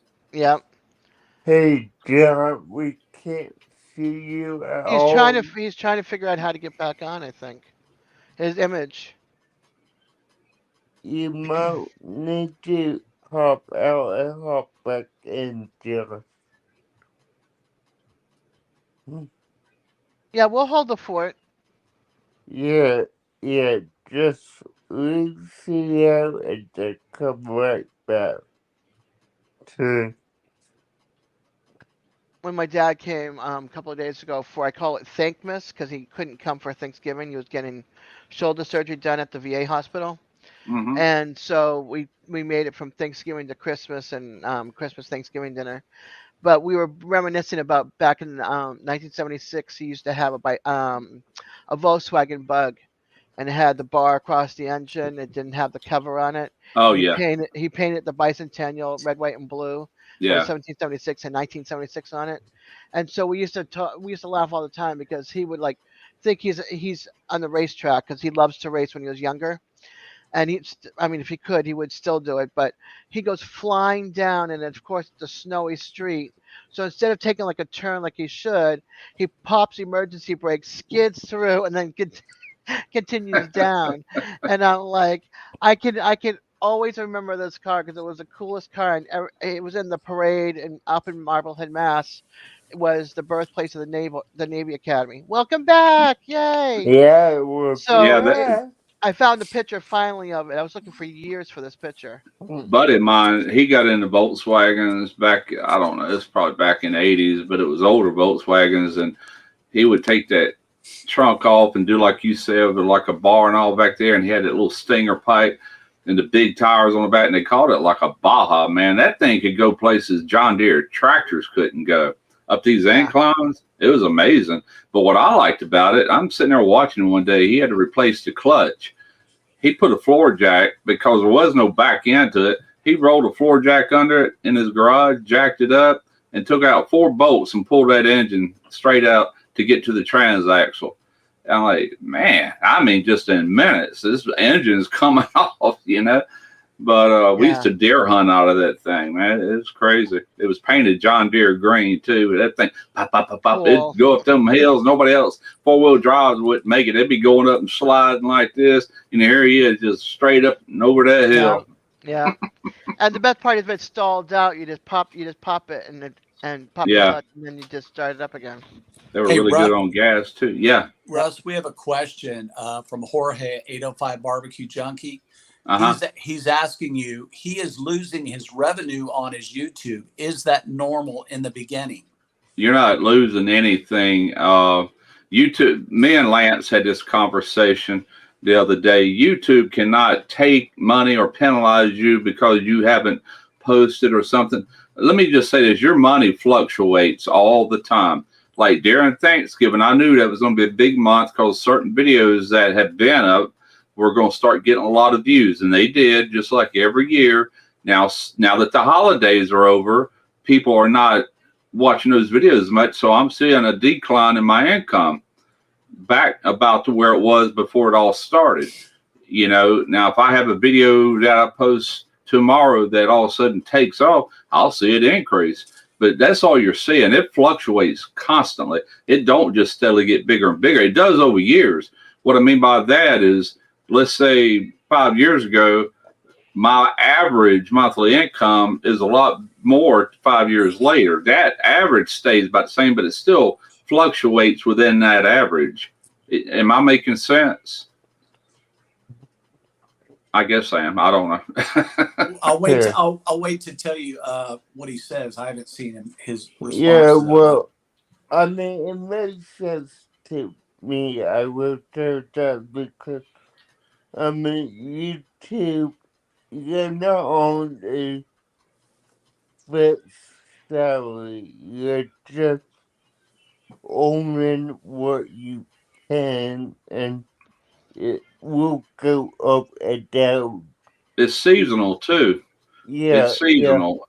Here's what's going to happen on my channel. I already know because it does it year after year. Holidays, it goes way up. Right after the holidays, the CPI drops some, plus views drop. So all of a sudden, the money starts shrinking. The whole month of January is going to stink.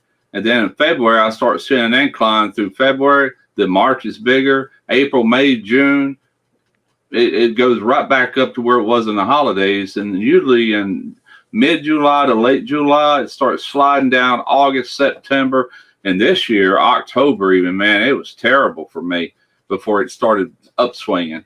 That's what he's seeing. He's not seeing them take money. They can't legally do that. They got to pay you what you have earned, period. So it's also my understanding too, Jorge. The only money you're getting is based on how many times they run ads and how many people watch all the way through those ads. If they hit end ad, you're going to lose money. Yeah. Now, correct me anything I say that's incorrect, Russ, but that is where you make your money because they can't pay you on money they're not making. So you don't just get mysteriously paid from YouTube. You get it on the duration of the ads, how many times they're aired, and how many people watch them all the way through. Exactly right. And another thing I was going to say, when you go into your monetization, you can set it in defaults where it's always like that across all your videos as you upload, but you turn all them ads on, beginning, midstreams, and end. People don't care. They're used to it. And if they get that tired, they can get the premium, the YouTube premium, not have to watch no ads, and you still get paid for that as well. You know, it's not quite sure how they do it, but when you look in your analytics, you'll see what your ad revenue is made. Then you'll see what the subscribers to premium is paying you. Okay. And then at some point, if they ever get it to where you can make money with shorts, I'm talking about a lot of people instead of just the higher echelon, then you'll also see that category separate to itself, away from ad revenue on your long form. It's two separate entities. But yeah, that's me. I had to call Lance because he texted me today. He says, "Can YouTube penalize you and take money from you if you ain't posting in 10 days?" I'm like, no. Jeff Rice didn't post a video for 3 months. Yeah, his money started sliding down. That's because he ain't making new content. But he's still getting paid for all that content they are watching. They're paying you for what you're actually doing on YouTube, and it does fluctuate. Yeah, the good thing about YouTube is it once you establish it and people keep watching it, like Rush, I'm sure you have videos from 8, 9, 10 years ago. People are still watching. That's residual income. It's like a royalty that you're getting. That's the goal. Instead of trying to shoot for that viral video and make this big paycheck next month, shoot for a large library. Just keep putting the content, and every now and then you are going to have one that breaks out and does well. That's great and everything, but it's short-lived. You know, you get a payoff, but next month it's down again. But if you build a large enough library with hundreds and hundreds of videos for people to search what they're looking, they see it and they click on it. That's how you start building a residual month-to-month income that you can actually live on. And it takes a long time to get your library that big. And even me, I'm still every week I'm adding to the library. And every year, if you look from this year to next, compared to last year and the year before, income overall is going up. But it fluctuates within a range. I don't know how else to put that, you know. But I'm with you, Scoggett. If I've got it. Sorry. No, thank you, Des. I already saw you were typing, so I knew you were doing that.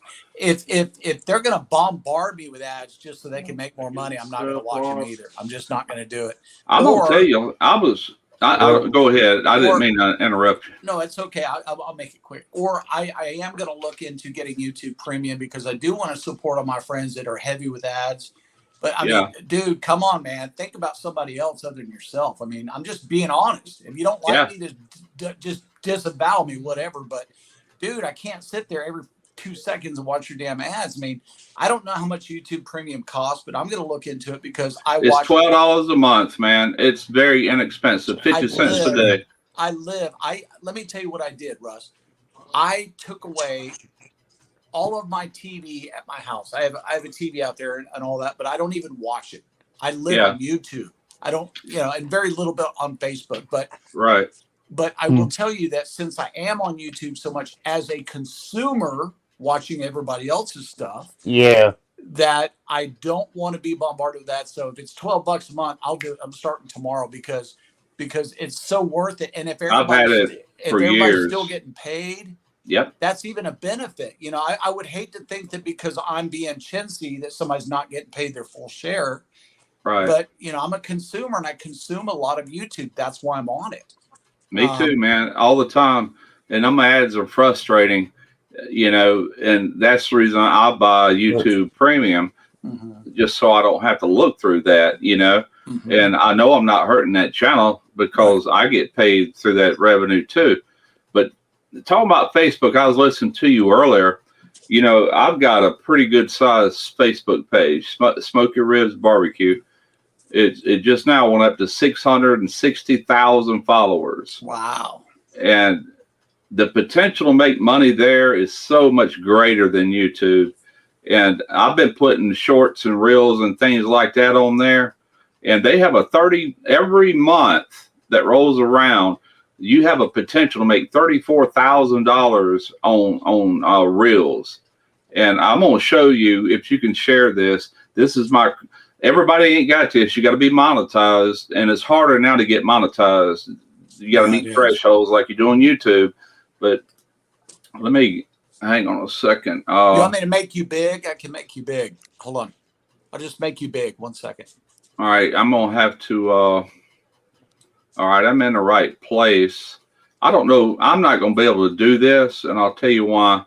I'm pulling it up through an app, which slides my browsers off. I'd actually have to go into YouTube Facebook. Premium's going up, by the way. I have a shortcut, but anyway, long story short, I've got 19 days left before this cycle ends. It's from month to month. It's January the 18th is when this cycle ends, but I've already made over $800 just on Reels. That's not the long form content on Facebook. That's literally in the thousands right now. I'm making more money on Facebook than I am on YouTube. So Right. I'm doing both to double down on my content. I'm not having to create new content for Facebook. It's the same content. A lot of times it's edited down to shorter versions because that's what Facebook likes. And some of them are just straight up vertical reels. But just the reels, for me, I've already made over $800. Do that on YouTube. You can't. You just can't. I'm just letting you know that the potential's out there for any of the YouTubers listening. You need to go to Facebook and start you a page and then start working to get it monetized. And once you're monetized, hey, Katie barred the door. You can make more income through that than YouTube can shake a stick at. And I'll tell you why. YouTube is algorithm based. It decides if your video is worth recommending based on the amount of views and things like that right out of the gate. You either have one that takes off like lightning or you don't. It goes both ways. Facebook, everybody sees it and they share it. The more shares, the more views, more shares, more views. And man, they can start racking up in a hurry. I've got videos on there that was just published 3 or 4 months ago, already over 3 million views, 2 million, 1 million. I can't do that on YouTube. I hardly ever get a video to go over 1 million. I've only got 2 out of 10 years that's went over 1 million. I know 3 or 4 on Facebook that's done it within this year. So I hope I explained that right. I would look into it for anybody listening. You have to build it just like you are YouTube, but the growth is a lot faster and the pay is a lot better. Don't underestimate it, Hey, Russ, I have a question for you, though. Yeah. Can I get $10 right quick? YouTube Premium is going up. Or at least can I get a bite I of that figured baguette? it Can I get a bite of that baguette over there, Russ? What's YouTube Premium going up to? Right now, I'm somebody else said it too in the chat, but I'm looking up to see what the YouTube Premium is for 2022. An individual is $12 per month.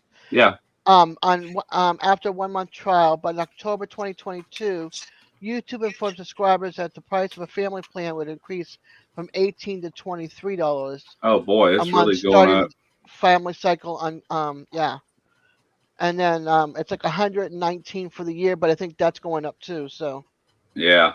Their YouTube TV, I was subscribed to that, and it started off at like $50 a month, but it has all your local networks. It's got all kind of things. It's real-time TV in real time. And I would sit here on my computer, go widescreen, full screen, and watch TV shows right here where I'm sitting.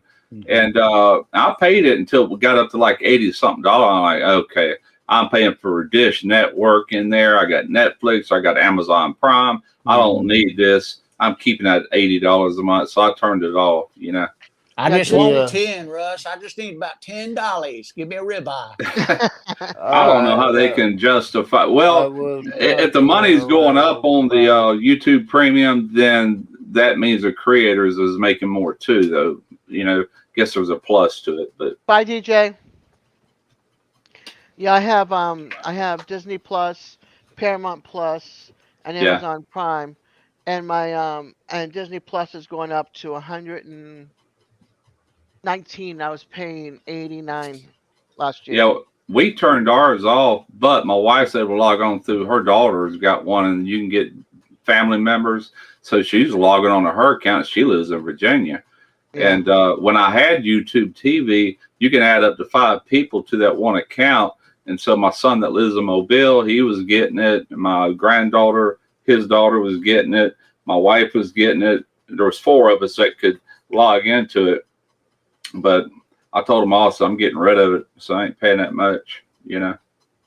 Yeah, I Just like for my Disney TV. Plus because I don't want to give up my Disney. I don't want to give up my Marvel and all that kind of movies. Now, I had the Amazon Prime, but with that, I pay $4. I think with taxes, like $5 and some change every month for Discovery Plus. They have a lot of good programs on there that I Yes. want to watch. Me too. So I pay that $5 a month. You know. I had that too, and I canceled it because I wasn't watching it enough.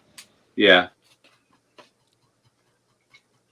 Well, yeah, I like I said, I quit watching TV because I'm on YouTube. You know, if I get a free minute, I'm going to just look on see what my suggestions are on there, and That's what I'm paying, Simon. there's going to be something on there that interests me that I'm going to learn something from, versus just sitting mindlessly in front of the TV, feeding my face with snacks and watching, you know, whatever. I mean, just for entertainment purposes, I'd rather learn something. And that's why I like YouTube, because it's even if it's not 100% correct, which a lot of YouTube is not, you know, like how to play a certain song on guitar. I can get a general, it'll get me close enough to know exactly what they're doing. I can figure out the rest from there. So I like to use YouTube as a learning tool versus TV, because I'm saving myself $80 a month and I'm learning something. I'm being a better person. So that's just my whole. I already pay enough too much You know. for my internet. I was not going to pay like almost $200 for my cable and internet. There's no way. Well, see, here's the best thing. When you only use your phone and your iPad, and if you've got an unlimited data plan, you don't have to even pay for internet. Everything I'm doing right now, there's no internet in my house. This is all 5G that you're seeing, 100%. Yeah, but we Now- stream all the time with the kids too. We all stream all the time. Oh, well, yeah, you can't. You're not. You use I all pay of your I bandwidth. pay 125 a month for my internet. Okay, Fred, no problem, brother. Thank you so much, and we'll see you soon, my brother. Thank you. Yeah, man, I got tired of paying 80 something bucks a month, and I said, you know what? I'm going to see how this works, and because I never run out of bandwidth, so I'm running everything off my 5G. Now I pay a lot for my monthly service through AT&T, but you know, at least I'm not double paying. You see what I'm saying? I'm not paying for this. Yeah, I pay and 50 for my phone, so. well, yeah, I'm at about 150. So Yeah. um, I think you pay that much, and with my internet, so we're roughly around the same amount. yeah. But I'd rather feed the fat cats at AT&T than the fat cats at Spectrum. You know. Yeah. I get a lot better service out of AT&T than I do anyone else. So that's why I don't mind my money going to them, even if it's a little bit higher. But I'm on a corporate plan. My phone is registered to my company, not me. So there's a premium there. And I write it 100% off. So yeah. Not what these days I want the hell out. The only You're thing I right, want, Scoggett. yeah, You're right. I have. That's why I keep Paramount, because I just want to watch NCIS. Yeah, Paramount's a good one. I like Paramount. I like Discovery Plus, like Russ does. I like those travel. I like the gold miner shows, the moonshiner shows, the logging shows, and all that is going to be on Discovery Plus. You know, I like that. And you can learn from those as well. But I watch all that on my phone because I have the app on my phone, and it just streams through my 5G, so I can watch it on my phone. So, or my tablet. I was just looking at the Real VR. I've watched all of those. I love them. Sanctuary, Warehouse 13. Yeah. Now, the only thing I don't get right now is because I don't have Paramount. I don't get the new Yellowstone. I'm missing out on all my Yellowstone and whatever that spinoff 18 something or other, and there's another one. There's 3 of them. I'm missing out on that. All of that. There's 3 of them now. 3 different ones. I haven't watched any of them yet. Yeah, VR. I quit watching Ice Road Truckers. Vroom, vroom. My name's Lise. I'm farting in my seat. I'm going to go through the ice. No, I'm not. Yes, I am. No, I'm not. It's all scripted. I quit watching all that. You know, just like the moonshiners. They're not out there breaking the law, man. They got ATF standing right there, making sure they're not really brewing it. They got a whole production crew. It's all scripted. I used to watch all that. Mm-hmm. It's not the same, man. Yeah. Hey, John, Yeah. I was able to show this screen. I just had to make it smaller, so you got to click on that just like you would have let somebody in the screen. Uh-huh. And I was going to show you. Let me see if I can make you big, Russ. How do I do that, guys? I did that before. How do I Well, make are you you, wait a minute, big? hold on. Russ, you're sharing a picture, right? I'm sharing a screen. Yeah, go down below where our pictures were, like somebody was in the basement. Yeah. And there should be an extra screen. It looks Yeah, like more. yeah, it's share screen. No, it doesn't let me do that. Huh. Hold on, but I've done it before. I've made maximize, right? It's maximize something or another. Let's see here. Hold on. When you accept Oh, it there at it the is, right there. bottom- There it is. There it is. Hello. There we go. Yeah. Okay. But this is, see right here, end date January the 18th. I got 19 days left. And this is how many plays I've had on this, all the reels combined for not even a month yet. I mean, I actually only 11 days or 12 days into it. And it's already made $840 out of potential $34,800. And this money is not included with the ad revenue from my long form. This is just by itself. That's what I was saying. You can make pretty good money just off of reels right away with Facebook once you get monetized. I can't get $10 off of you. And also I get stars. Let's see, approximate earnings. That's for, okay, that was back in November. They just started doing this on my channel. I work with a media company, but that's ending tomorrow. Tomorrow, this is all, and I've already started posting content on my own. They've been taking my content and putting it over for a 50% cut. They get 50 and I get 50, but after tomorrow, I'll get 100% of it. But they're the ones that got this page up to the size it is in the last 10, 11 months. It was already pretty big. I mean, it was 237,000 followers. Now they got it up to 660,000 followers. And they were boosting at first to really get the views going. That's what got the page up. But they quit boosting probably about 3 or 4 months ago. It's got enough followers to it. It can actually run on its own now, I know a lot of people are not aware of that. It's the only reason I'm talking about it, that you can actually make pretty decent money on Facebook. And there's YouTube videos telling you how that you can search for if you're ever interested in going over to that platform as well. I do both. YouTube is my baby because I've been doing it the longest, but the potential to make more money is actually over there. But you combine the both, and hey, man, you can do a pretty good living, Yeah, I've got my favorite YouTube reels that stream across my page and all that, and I click on them and I watch them all every day when they're uploaded or whatever. And I've often wondered, and they're stupid, sticky kind of things, but they grab your attention. They're about a minute long, and they're just funny. I thought, I could, because I used to do a little bit of comedy and stuff, and I thought, I need to do that. I need to do some of my creative characters that I've cultivated through the years, like these guys do on their reels, and they're just being stupid, but they create characters that you get to know, kind of like Stale Cracker, kind of same kind of deal, He was real big on there, and I don't know if he's over his little thing that was going on with him or not. I hadn't really seen him much on social media, but I don't really follow him either, It peaks, it peaks. Everybody gets enough of it now. Okay, well, that's good. Next guy, next time, But hey, it's a good pop while you can get it, Oh yeah. There's going to be residuals forever too, I'm sure. So, right. It's like when you write a hit song, you don't have to play that song forever. The radio picks it up. They do the heavy lifting for you.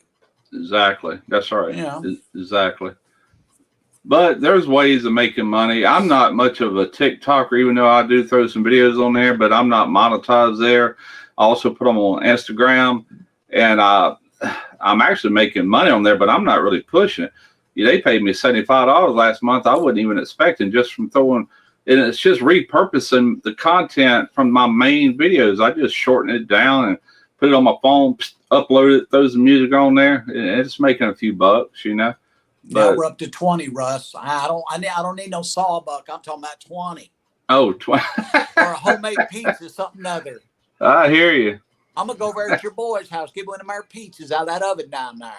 Yeah, I'll just show you how to make a Taco Bell Mexican pizza, man. I'll drink to that, Russ. Come on, get that PBR. Come on, Des, get that moon liquor up there, Des. I know you got it. No, tonight will be my tequila shot. Nah, you ain't worth a poot.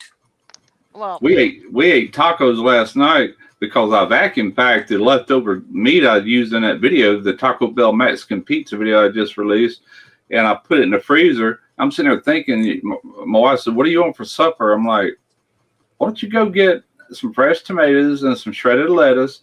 I said, "I got cheese, we got tortillas, and I got that taco meat." And that's what we ate last night, man. She got the bigger tortilla shells, like the 10-inch, and I rolled them up like a burrito, but open on one end. The other end was folded, and I ate two of them bad boys. Man, they good. You know, I like homemade tacos better than any tacos I can get anywhere else, because when you get when you grate your own cheese, I cannot stand people that buy grated cheese. Why would you ever buy that stuff? Exactly. I grate everything. Unless you're feeding 1 million people or something. I mean, I get that. But yeah, if you're doing it for you and your family, if you grate your own cheese, guys, it makes all the difference. And cut your own tomatoes, man. Knife skills. I mean, come on, ABC. But I'm telling you guys, freshness equals goodness, you know. And you got that right. Fresh tacos are Russ. I'm going to Chamberlain's Prime Steakhouse tonight. I'll be doing a little video, do some shorts from our video. It's a big steakhouse, and then after we eat our dinner, we go into the cigar lounge where we have cocktails and cigars. So I'll be doing some. But even their steaks, being a prime chop house, they're not like what I cook at home. They're just not. They cook over charcoal. I cook over wood. There's a flavor difference. Oh, yeah. We're both using good quality meat. So I just think homemade tastes better, man, especially when it comes to tacos. It does. It really does. There's only one place I've eaten outside of my home. I can't cook steak worth a damn, but I've been to steakhouses down here and up in Boston, but there's a place up in Vermont where they sear the outside of the steak and they put it on a stone. The stone is heated, and it's got the rosemary and the pepper and the garlic, cracked pepper, and it sits on the rock, and they put the steak on the rock, and then you cut it and heat it up on the rock to the color you desire. It was like the best steak I have ever tasted in my whole life. That sounds like some Googa shit right there. It was so good. Hey, Trumpet Master. Hey, Luis, who's got the best meatloaf in town, man? Trumpet Master 77. Who got the best meatloaf, man? It was Dairy Queen. Really good. We got a Dairy Queen somewhere around here. I didn't know they had tacos. You know, Burger King had some tacos for a short time. And when I was working, I would stop by Burger King and get these they were corn tortillas, but they were like fried, but they wasn't so fried that they would break when you bit into them. They still had a little bit of give to them. And I kind of liked them. They were simple and basic. And so about 2 weeks later, after I first tried, I went in there to get some, and they quit. They had already took them off the menu. I'm like, crap. Yeah, with butter. Yeah, I was doing that, trying to mime it to Luis. Butter. You know, I have to look for that meatloaf recipe now. I just made a video about enchiladitas, and because look, all of us cooks, we're all doing the same shit. So it's so not ancestral. What's the word I'm using? Incestuous, right? Everything, we're all doing the same thing. And, Smoky Joe the other day says, everything you need to know about prime rib. I've been cooking prime rib since before that boy was born. Jeez, come on now. We're not going to reinvent the wheel here, but I never saw a video on enchiladitas. And I was the first one that I know of in our community to post it. I think it got like 10 views or some shit. Yeah. I could give you guys a bar of gold. I could literally set a 1 pound bar of gold out there. It would get like 10 views. I don't know what's wrong with me. They don't like me. I was reading this comment, Simon Velez. Where is it? Oh, that Mexican pizza video was a lot of work. No, it really wasn't. I mean, yeah, I did make my own dough because Taco Bell, and they don't do it at the store. These things are shipped in. Everything is. Their meat comes in plastic packages. They put it in hot water to heat it back up. They have a place where they prepare all this, including those tortillas, but they are mainly flour. If you look at the ingredients list, everything starts with the most ingredient, and as it goes across and down, that's the least amounts. It kind of gives you a clue on how to recreate it. Well, it's flour, wheat flour, then corn, you know, and then there was a lot of guesswork in that, but I'll tell you the truth, man, it tastes just like it. I swear to God it does. And, but it really wasn't much work. You brown your meat like you would if you was making homemade tacos, but I was making my own taco seasoning by putting this, that, and the other in there. Okay, that's easy enough. It's done. Shove it off. The dough I did first because it just had to sit there for 30 to 40 minutes just to relax before you actually try to roll them out. Let that gluten relax a little bit. And then I rolled them out. As one was frying, I was over there rolling another one. You know, pouring them in little dough balls. I did my sauce. My wife shredded the cheese and cut the tomato, and bam, we're putting it together. But Taco Bell don't do anything. They are not a restaurant, really. They assemble tacos and stuff like that. They don't cook anything there. They do steam them, you know. But Russ, when I started hey Al Lunacy, how are you, my friend? Russ, my very first real job was Taco Bell, and I can tell you, we used to get pinto beans in 50-pound gunny sacks. Yeah. We used to have to put them on a stainless steel sorting table and get the rocks and the pebbles and the cactus out of there and dog turds or whatever else. We had to soak them overnight. How long was this? How long ago was this? In the 80s. Okay, well, 80s. They used to cook. They don't anymore. Well, it changed. Check it out. We used to do, I don't know what size kettles they were, but you had 2 big scoops full of beans and 4 scoops of water, and you boil them with salt. They tell you how much salt. We used to actually, once we made the pintos, we took these big things. We mashed the beans to make the refried beans, and we'd have to cook that. We'd take ground beef that came in big 10-pound bags that was raw. We'd dump it in there. We'd mash it with that same masher. Dude, we made our own taco shells. We made our own salad bowls with the flour tortillas. We used to make back in the day. They did. Dude, I did all that. So yeah. They can't, and my views only get my videos don't get but 10 views, bro. You gotta. Your views are always going to be gauged on your sub count. But you know, even though a small portion of your subs are actually watching, it still makes your views higher. Your views goes up with your sub count. It's just the way it is. But Taco Bell, back in the day, they did all that. But trust me, I researched the heck out of this for a solid week before I even attempted it. And I learned more about Taco Bell than anyone needs to know, you know. PepsiCo screwed everything. Everything they buy, they screw up. Well, they try to figure out how to increase time. So they get it all prepackaged and pulled in. Now, I'm not saying they do have to heat things up and heat this up and add water to their pinto beans that's already made and stuff like that. But they're not actually cooking it like they used to when they first started, you know. When I worked there, it was actually a fun job. I started as an underage child, squeegeeing the floor for like $1.50, $2 an hour. And then once I became a legal age, I said, hell no, I want to get to the bean line, making beans down there. The trumpet master. Go ahead. I'm sorry. No, I was just going to say I was assistant manager within 3 months. And then it really went to shit because nobody would show up to work. Trumpet master said what? He used to work at Taco Bell. He said when he was there, it was freeze-dried beans, and you poured hot water to reconstitute them, and then let them sit for 10 minutes, and they were the perfect beans. That's how they do it still, I think, is what he said. They're more like instead of they're instant. They're instant. Yeah, it's like freeze-dried almost, where all you do is rehydrate them.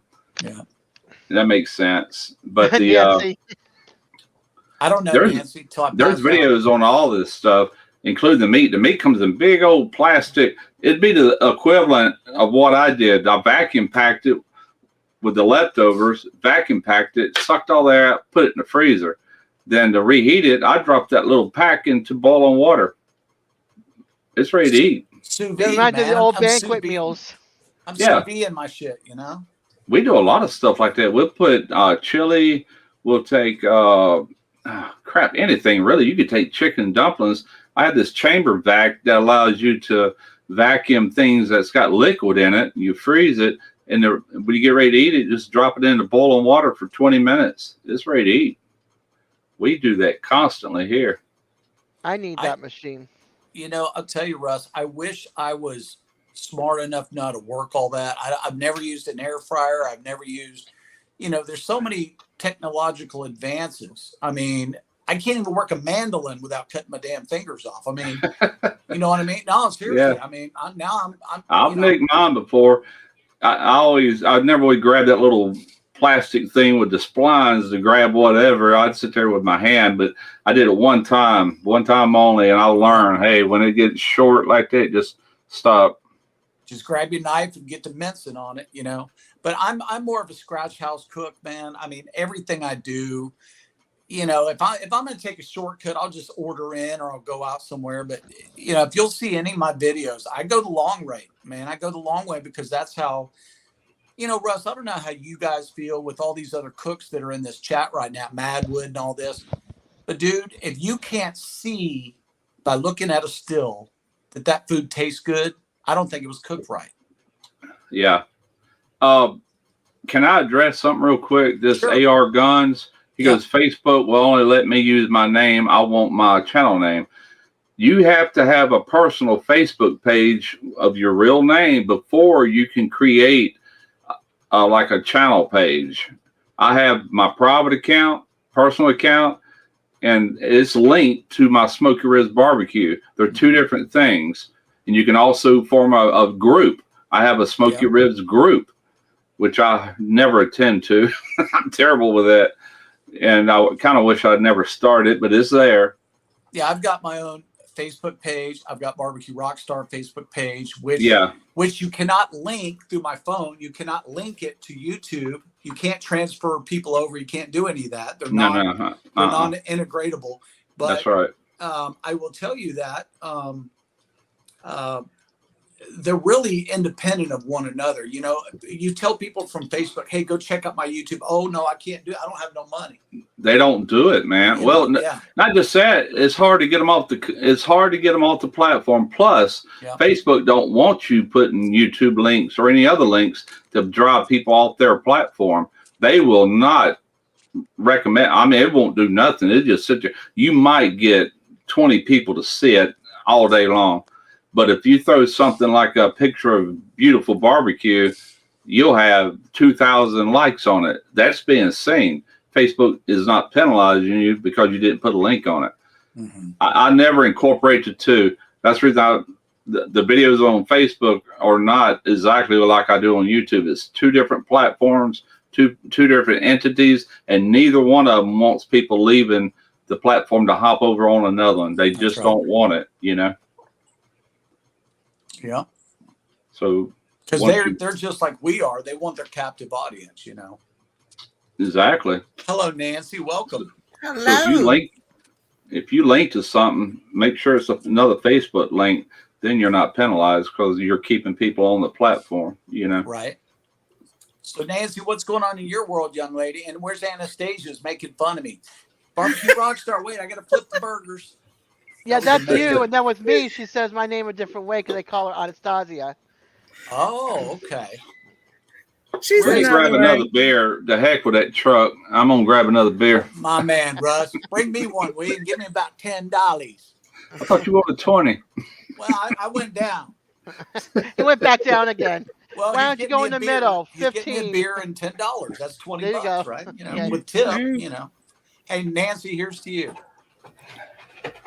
Cheers. Thank you, John. Cheers. My wine is downstairs. I'll drink some of that later. Aren't you going live here in about 20 minutes? We finished. Oh, you already did it. Oh, yeah. We did live while you were doing live. Oh, okay. Yeah. Robin at Candan Mountain Mama Homestead. Her and I got together doing lives. Normally it's on Wednesdays at 3:30, but she was working yesterday, so we switched it to today. So That's a and great idea. I want to do that. I want to team up with another barbecue brother and do kind of like a tag team. One week they host it, next week I host it, kind of deal where we Kind of like really, Gary and Eddie, in a way. yeah, but be more specific and more pointed. I don't Yeah. think they really have a scripted thing. I would like it No. to be more serious or more educational, I But guess. I'm just saying, joining up with somebody else and doing what you do, what you Yeah. Same kind right. of specialize deal. in. And Yeah. like Tom and Mike do with Ketorific Journey, they do that Yeah. same thing. Dave, the pickup artist, Jackass Flats. What's up, brother? How you doing? But I'm crazy, so probably nobody wants to hook up with me because I'm probably gonna get them a copyright strike or something. I'm not monetized, so don't bother me. Yeah, No, we were we can doing that video. we Go can ahead. always borrow money from Russ too, so that's a good thing about it. I did that video 6 times. Is it something every single time we stopped or she said something or I said something, I forgot something. I was like, okay, wait a minute. I saved the ones that we did already. But when she did what she did for you at the beginning with the guitar, and then hold on, you got to flip the burgers and everything. I was like, okay, I got to save this one. That was That was hilarious. perfect. I wish you could cut that clip and email it to me. I want to use that as part of my intro. That's hilarious, man. All right, I'll see what I can do. That's amazing. But yeah, If I man. can make you into it. Go ahead. No, I was just gonna say to team up with somebody, that way I only have to go live once every other week. Well, actually, no, you'd still have to go live every week, but you would only have to host it every other week. I'm not one of these guys that goes on every 2 or 3 times a day. I mean, that's just, I don't have time for that. But once a week is fine. But that's Yeah, what I'm looking to do.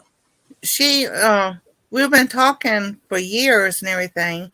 And then this one day she goes, you want to do a live with me? I'm like, sure. Because she does arts and crafts and she she Hey, Rat Pack. homestead. Oh, sorry, Nancy. Thank you, No, you Rat Pack. Thanks for joining us, Rat Pack. Thank you. Have a great weekend, okay? Please go ahead, Nancy. I'm sorry. We cook and we do arts and crafts. And today we talked about what our goals are for 2023. Perfect. And what you want to do and everything. And even if you don't get them all done, but you at least get an idea of what you want to do. And I'll tell you, Nancy, that was going to be my outline for this one, but I thought, I'm doing that on my own, and I don't want to talk about it twice. I'm already got it going through my head, and I don't want to bore people with getting them to think about. I wanted this to be more of a recreational thing. That's why I didn't turn this into okay, Des, what are your plans? Nancy, Russ, because I wanted it to be more fun and free flowing. Because I've already got my notepad right there with all my ideas, and mine is more budget conscious. To I gave away $2 million last year. That's stupid. This year, I'm not giving away a dime unless Russ wants it. Man, you could just go ahead and retire now if you would have hung on to that money. Good gracious. No, because I didn't have it all at one time, Russ. I never had it all. That was a cumulative win-loss thing. People that I was gonna say, I'll borrow 10 cents. People that don't know about and of course I didn't either, because I've only been gambling. My career was short at 3 years. It lasted 3 years. I started, my very first jackpot was a $15,000 jackpot. I didn't even know that I had won until that attendant came over and paid me. I'm like, it's really 15 grand, really? I just bet $25, Yeah. And then they got me, guys. They got me, and they damn near killed me. That's why they're in business. That's why those casinos are so big and so lavish, is because suckers like me. So now I quit. So Russ, listen to this. Russ, you and I never talk off camera. So I'm going to lay this out for you. Des, I think you and I might have talked about this one night in the green room or something. But Nancy, maybe you and I have talked about it through email. I don't know. But so this year I had a major back surgery that I'm still recovering from. I lost my big brother. I kicked my 20 some odd year cigar habit for the second time in 2 years. I quit gambling, my gambling habit of 3 years. And all of that within 1 year. You know, so all those changes happening in 1 year. Right. Can you imagine the battleground that's going on up here? Oh yeah. Definitely. Yeah. I understand that completely. Yeah. Me too. I really do. And I'm not looking for any kind of sympathy. I'm just saying that it's been a very busy year for me, and that this next year is going to be more constructive for the good, right? It's going to be a better, more constructive year for the good, because all my toxicities will have left me by then. That's what I'm saying. Yeah, Exactly. I've been paying for a gym membership since June. I've been one time, and so I'm not going to say my New Year's resolution, but I am going to kick into gear just for my own health, man. Just sitting here in front of this computer like I do. The only activity I have is when I leave to go shoot a video. Then first thing I do is come back and I'm sitting here editing, you know. And now that I'm getting my full control of my Facebook page back, and the media company is no longer going to be doing it, I'm going to be working double time on the computer. So I'm going to have to schedule out morning workouts, get up at a decent hour instead of 9:30 in the morning, and drink 2 cups of coffee. And finally, I'll do something at 11 or 12, like I did earlier. Went out there and cleaned my truck out. You know, I'm going to get more into that just for my own health, because I'm 64. And if I don't do something physical and get off my butt, then I'm going to go downhill quick. You know, when I left my job, I was active every day, you know. But Russ, look how sexy you are. You are a sexy specimen of a beast. You know, you really are. But I could be sexier, John. I need to hit that gym. I don't think we're ready for that, Russ. I mean, when I first saw Russ Jones, he was cooking his front driveway there with a pink sequined onesie on. And he had long hair. He had his hair in a ponytail like I do. And you ought to seen him out there flipping them burgers. You ain't never seen me in a ponytail. Steven, how you doing? Keto-rific Journey with Mike. Your ears are burning. I was just talking about you. Okay, I think we got everybody hung up there. Everybody say hi to everybody. That's right, Simon. I'm in shape, but it's a round shape. So hey, I'm pear-shaped. That's the shape. Oh, pear. But yeah, I understand. Go ahead. I was going to say, that's what my wife keeps harping, says, you need to do something. You know, you need to move. I said, you're talking to the choir here, because I already know this. You know, it's just getting motivated to do it, because I do enjoy all this other stuff, but it'll kill you if that's all you do, you know. Well, Russ, I will tell you, since I was on the dope, I call it the dope, and it's not illegal drugs, guys. It's all pharmaceutical prescribed to me by the VA or my neurosurgeon. And now I'm off of it. I'm no longer on hydrocodone now, but I'm on Tylenol 3 now with codeine. But I will tell you that part of my healing is you're supposed to stay in bed. You know, I have one of those Craftmatic articulating beds with the heating and vibration. I mean, I would go to bed at midnight, you know, mess around on my iPad, look at houses till about 2 a.m., sleep till freaking 2, 3 o'clock in the afternoon, have coffee till 6. Yeah. And then go back to bed and do the same thing all over. I mean, I was sleeping 16 hours a day. Yeah. I mean, I wasn't getting nothing done. So you want to talk about getting out of shape, and then just cramming food in my face any waking hour, you know, just trying to get the carb, waking up at 3 a.m. to eat, because I wasn't eating enough throughout the day. So I get up and I make pasta because my body is craving, you know, carbs. You know, man. Yes. Yeah. So I've got to do the same. I think everybody would probably put their health as their top priority for this coming year, I would think. It is mine. What good am I and things I'm trying to achieve if I'm not around to enjoy it? You know what I'm saying? That's right. So health has got to be way at the top for anybody, really. But I kind of experienced that the other day. We didn't have no bread in the house, and so we had stuff to eat without going to the store. But I was eating cheese. I'm like, do we got any crackers? No. I'm crap. Cheese by itself isn't gonna cut it, you know. But I did. I ate cheese and I ate some green olives right out of the jar with a fork, you know. They call that redneck in it. But if I'd had crackers to put all that on, I'd have felt complete, you know. And I was hungry. I got through eating that. It satisfied me for like an hour. I'm like, God, I'm hungry, you know. And finally, the wife got up, went to the store, and got bread and all that. I'm like you. I'll I'm get like, up in the middle of the thank night. you. I'll go foraging. You know, I'll look see what I got in the fridge, and I threw out all my old condiments, so I don't have anything on the door.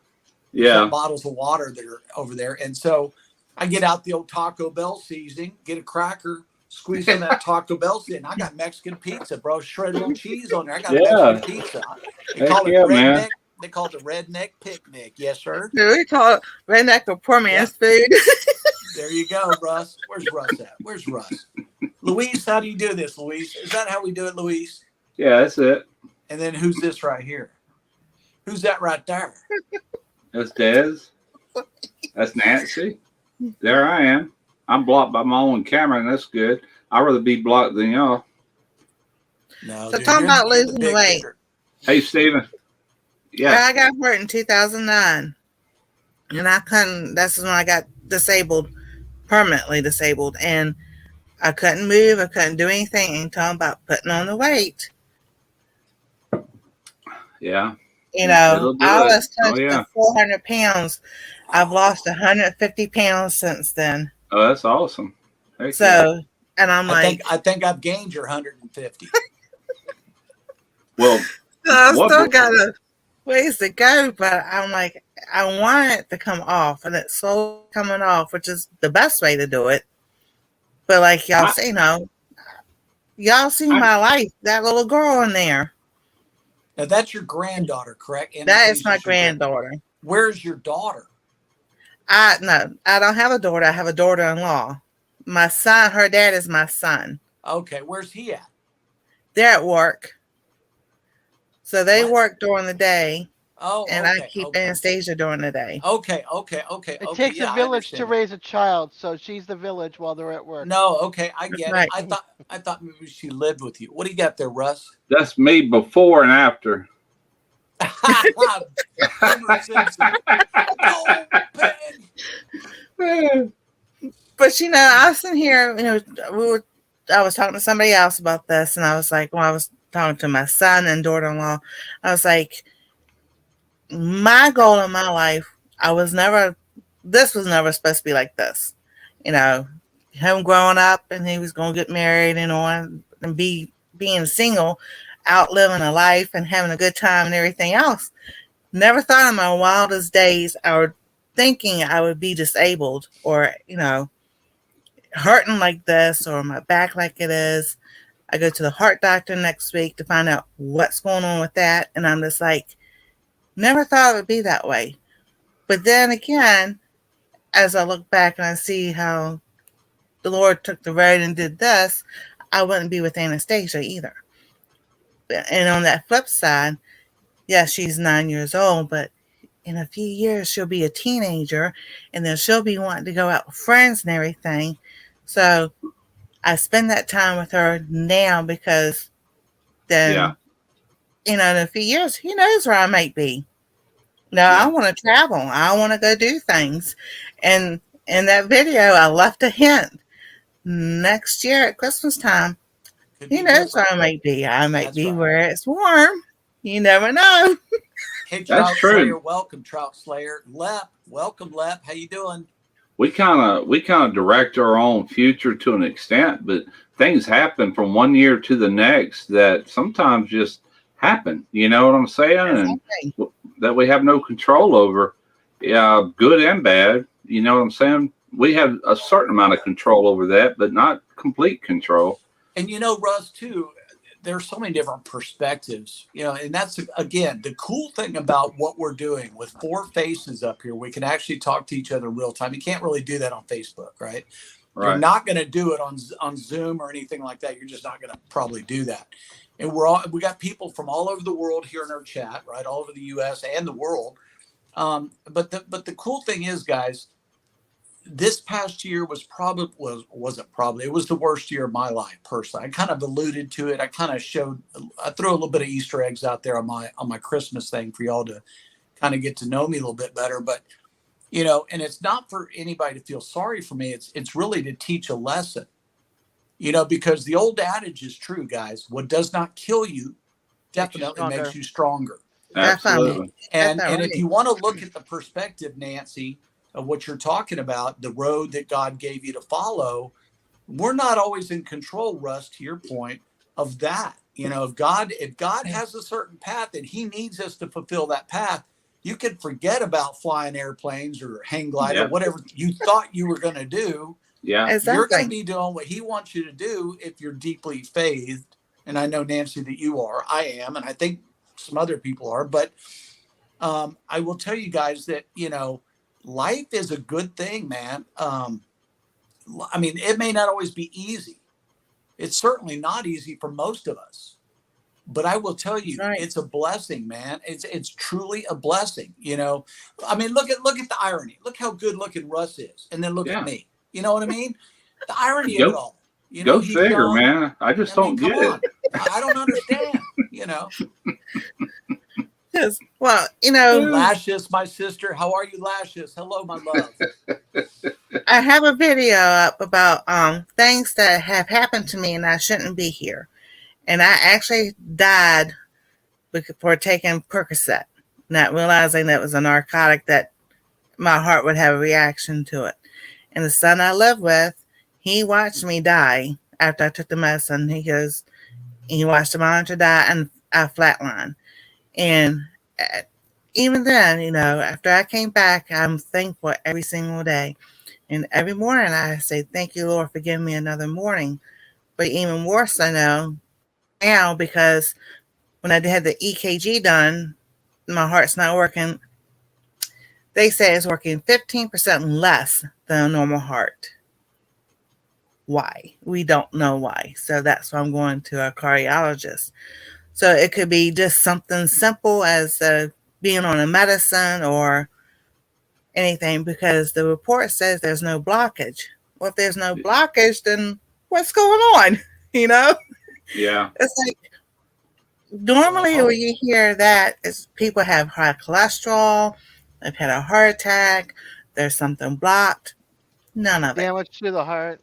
Well, hopefully, Nancy, you know, I will personally, I will be praying that you get a good report from the Me doctor. too.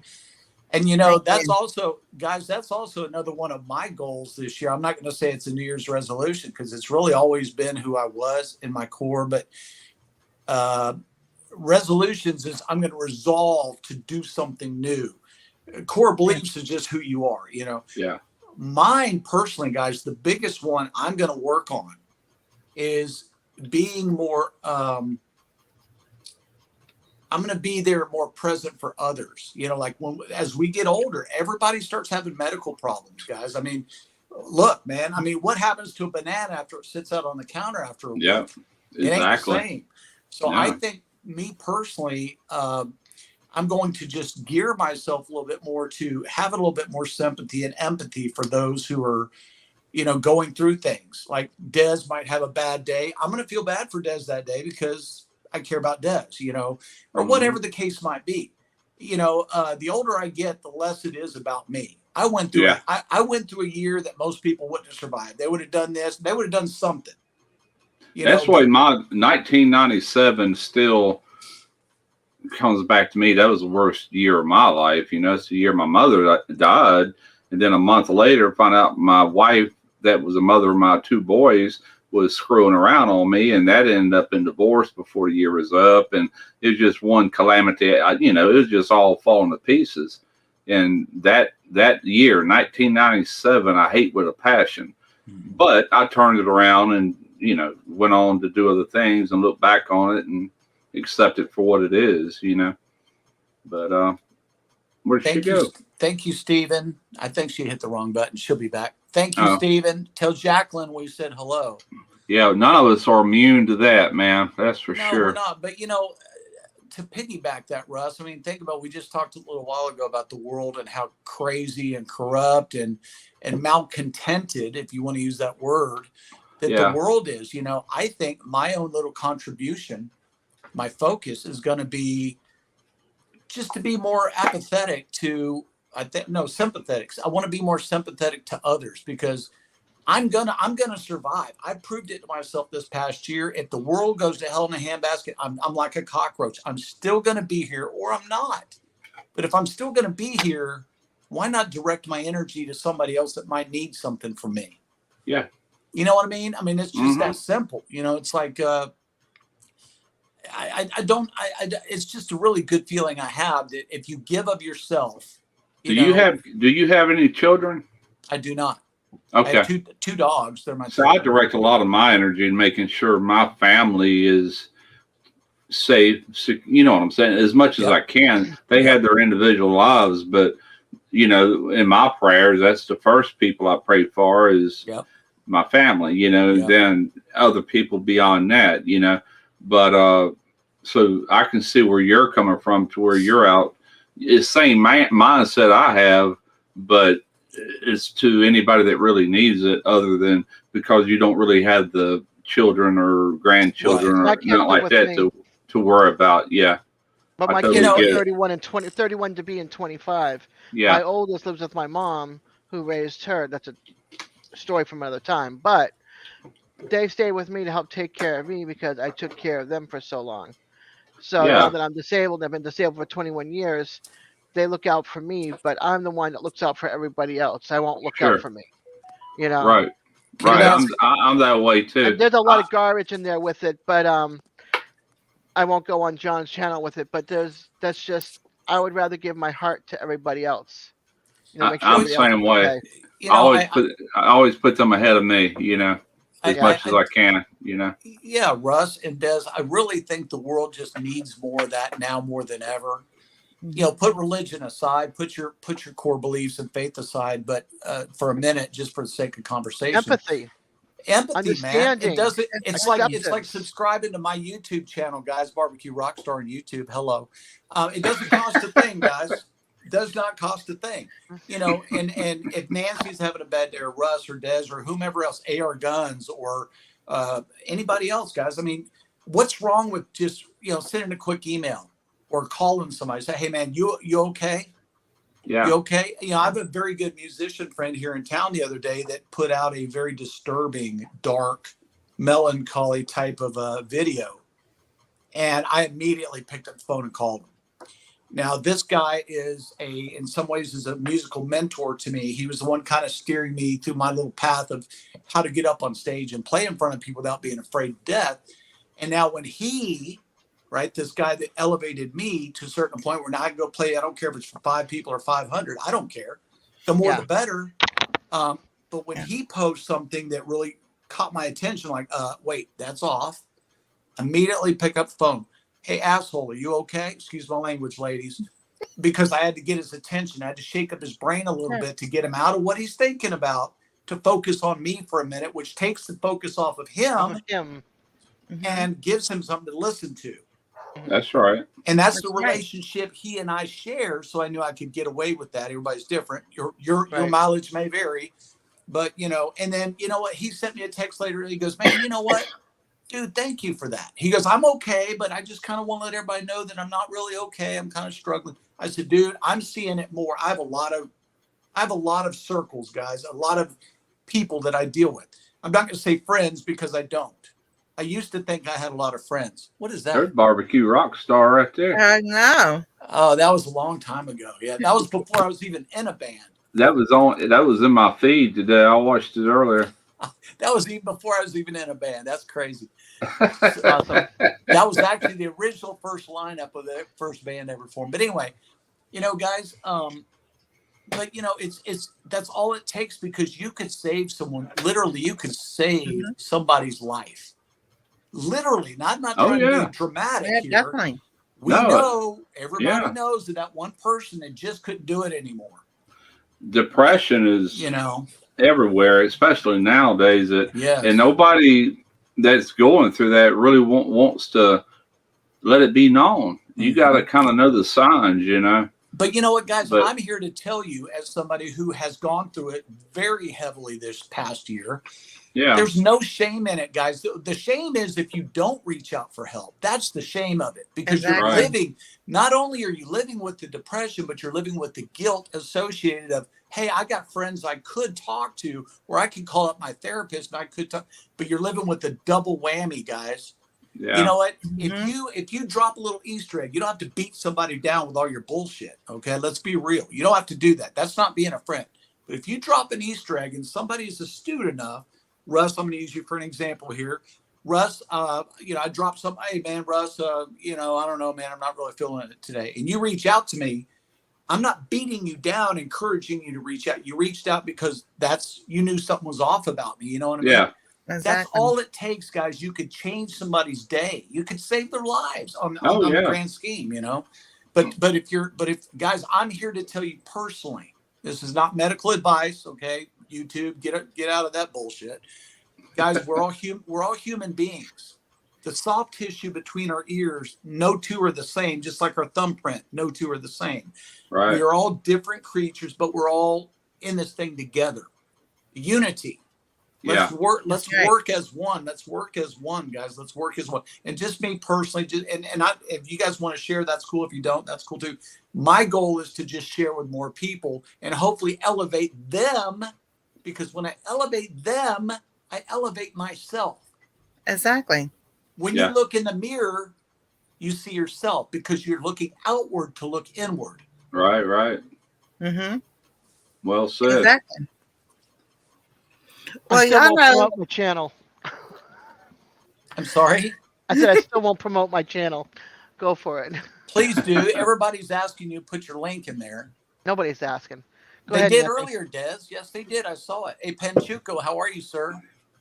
I saw her channel link up there, but If that's you one of the gonna- reasons we If gotta you're say. gonna run, Go ahead. I was just gonna say, if you're gonna have a YouTube channel and run a YouTube channel, promote. Well, Des is so peaceful. It's not my blood to do that. Well, what's not in my blood is, like in my videos, I never say please like, share, and I've done it a handful of times. I have been known to do it, but it's not week after week after week. I figure somebody wants to subscribe, and they do daily.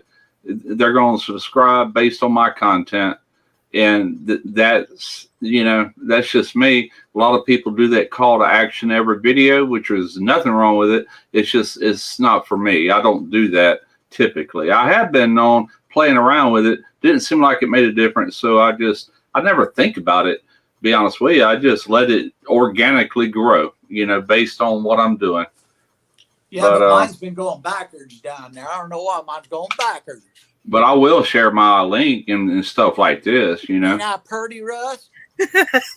No, man, yeah. Well, years ago I just made you guys laugh. That is me putting my money where my mouth is, guys. If you will just make fun of yourself or do something is going to trigger someone in a positive way, why wouldn't you do it? Exactly, why wouldn't man. you take the Exactly. moment? I make fun of myself every day because it makes me feel better when you guys all laugh, because laughter is the best drug on this planet, and it's free and it's legal, guys. Yep. I agree. Well, some of the videos I've done, I sit there and I'm laughing at her, but then I get to laughing at myself because I'll go, well, let me, hold on, I'm going to look it up and everything, go to grab my phone, and I'm like, where's my phone? And then I realize I'm taping with, doing a video with the phone. So I start laughing at myself. I'm like, I can't take the phone and look at the phone and video at the same time when I want to see. See there? Oh my goodness. I made you laugh too. I remember that, Russ, when you did that.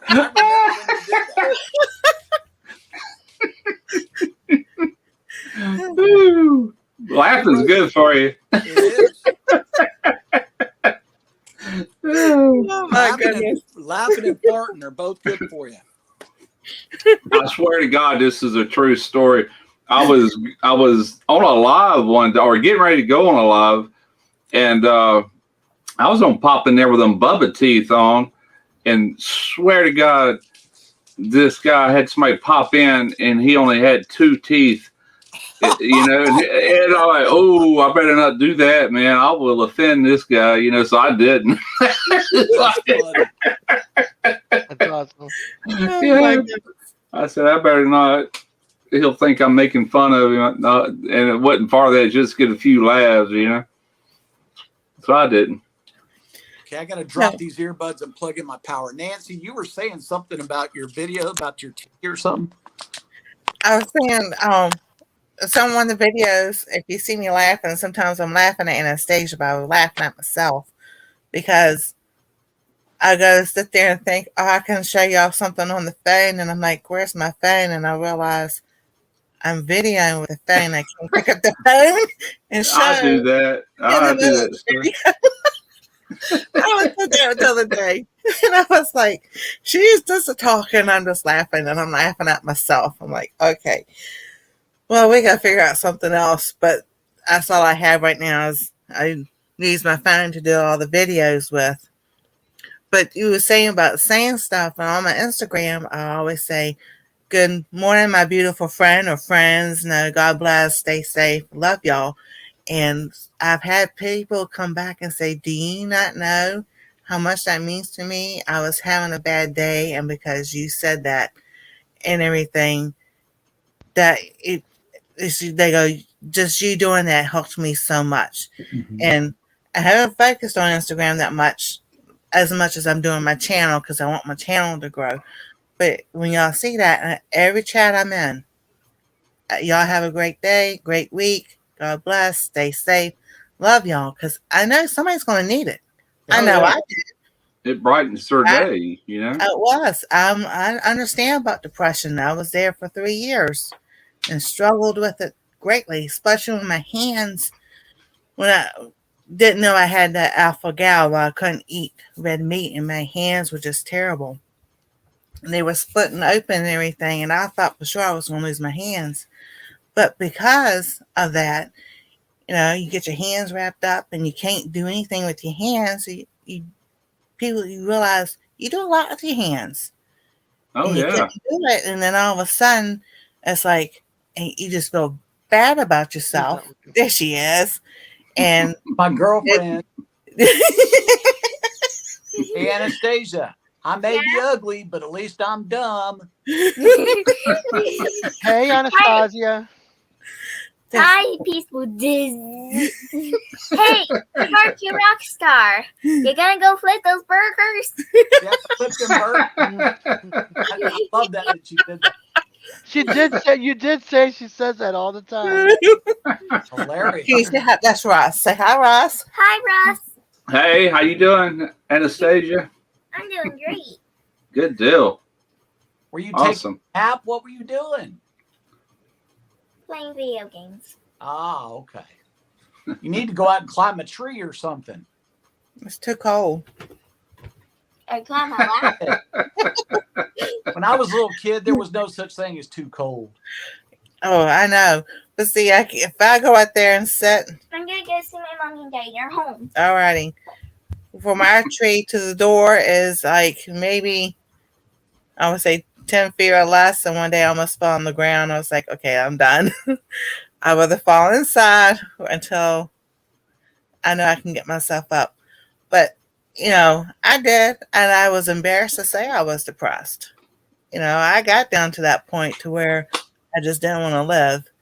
And I was like, and I realized, as I came out of that in the last 6 months, I was like, that's not me.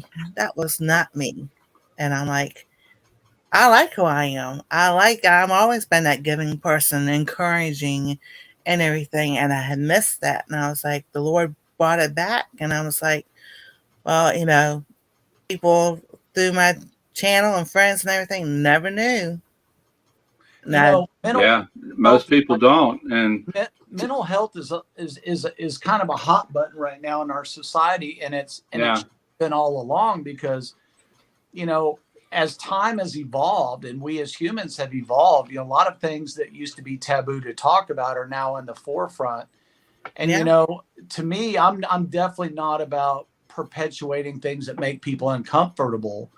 But at the same time, if I could save somebody's life or cheer them up, I'll risk losing a friend over it. If I can save somebody's life, I'll risk losing a friend over being uncomfortable, because that's just, who else is going to do it if I don't? Who else is going to do it? That's what I think of all the time. It's just like, you know, I don't know if it's our one and only life. I don't know. Nobody's ever lived to talk about it. But I do know we're here now. We're here and present, and we are alive. And there ain't nothing better than life, regardless if you're an animal or a person, just the world we live in. And That's right. it don't matter.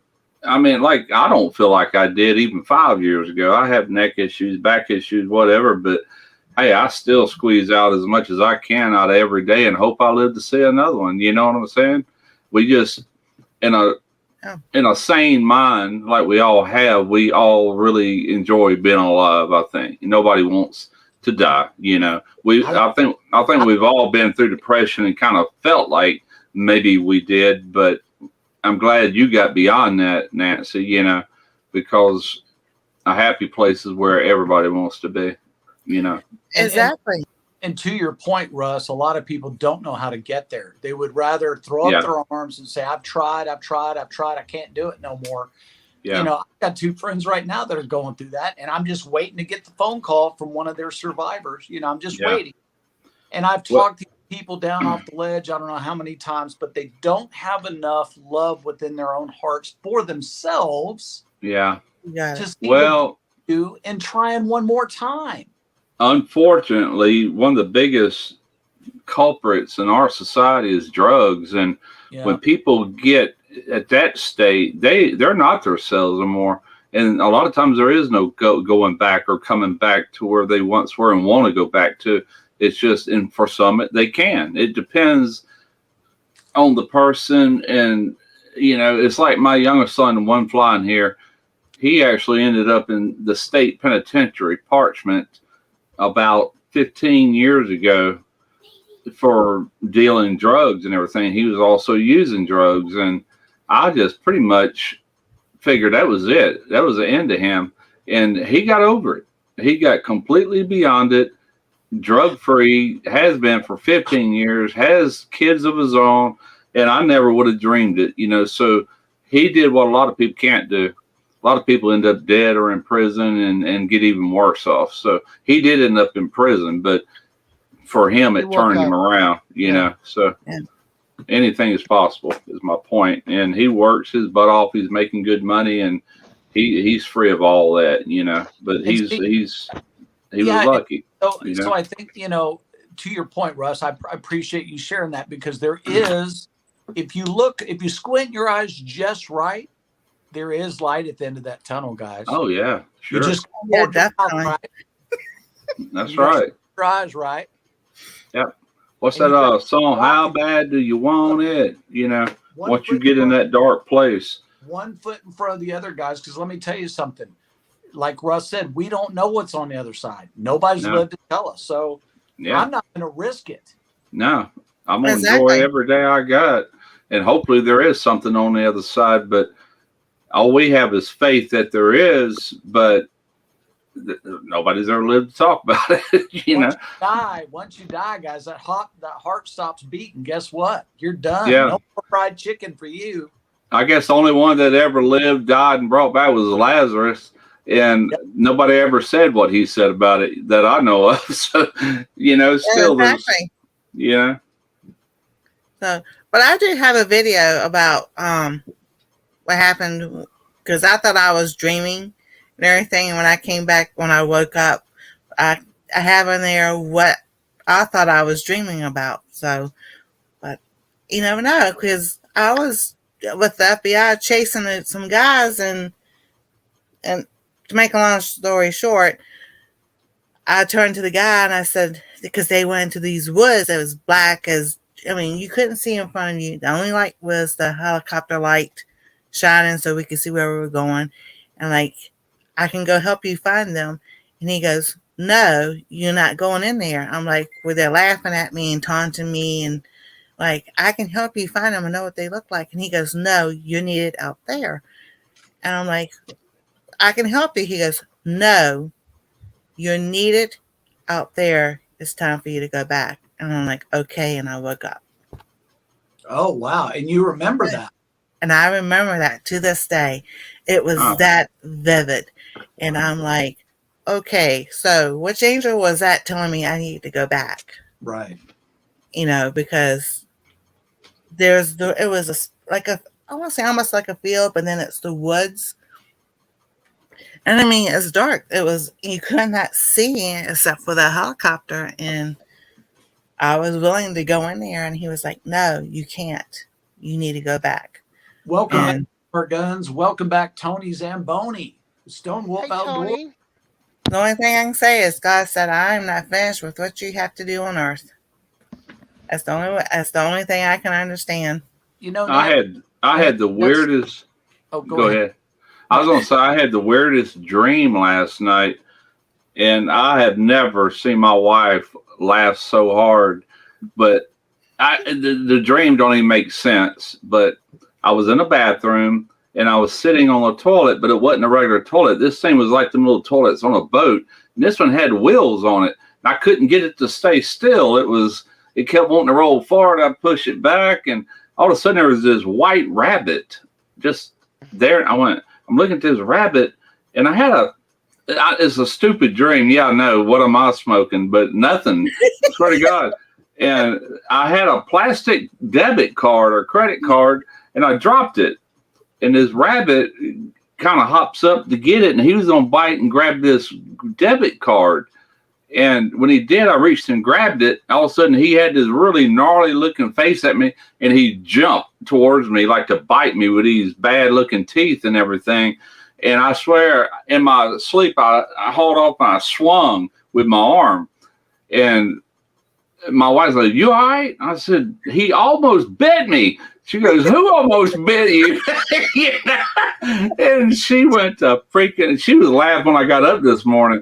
It was so freaking vivid, Russ, and my $10. I have some weird dreams, man. I always have.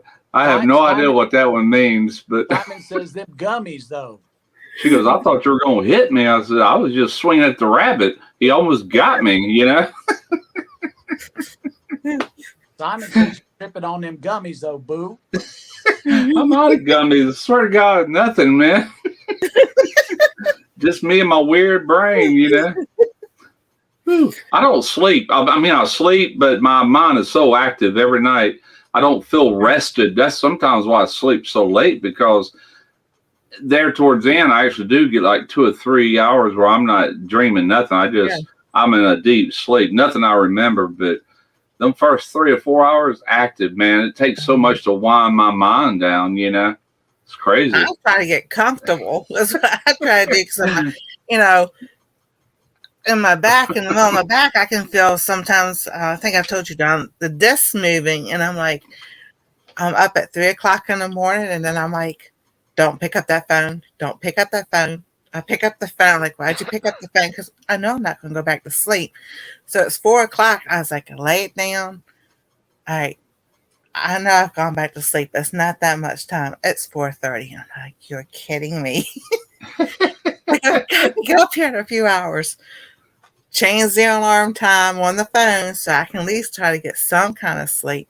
Yeah. I finally fall asleep, and then the alarm goes off. I'm like, well, just get up and do what you got to do. That's one good thing about being retired. Finally, I don't set an alarm clock unless I'm going to Derek's to shoot a video. I have to make sure I'm up at least by 7 a.m., go take a shower, shave if I need to, and load everything up and head to Mobile, Alabama to shoot the video. And that's the only day I do it, Any other day, I get up when I get up. Russ, you missed a spot right there, and right here, and right there, and right there. Daniel's in here. Russ is going to shoot him a wabbit. that wabbit almost got me, man. Hey, tell Daniel, why don't you look behind you there, see them ghosts over there? But it was so real. I was there like, man, he almost got me, But you ever have a dream like that, like something bad's getting ready to happen, and you wake up and it never happens? I do that a lot, I live that life. What are you talking about, dream? That's my whole life.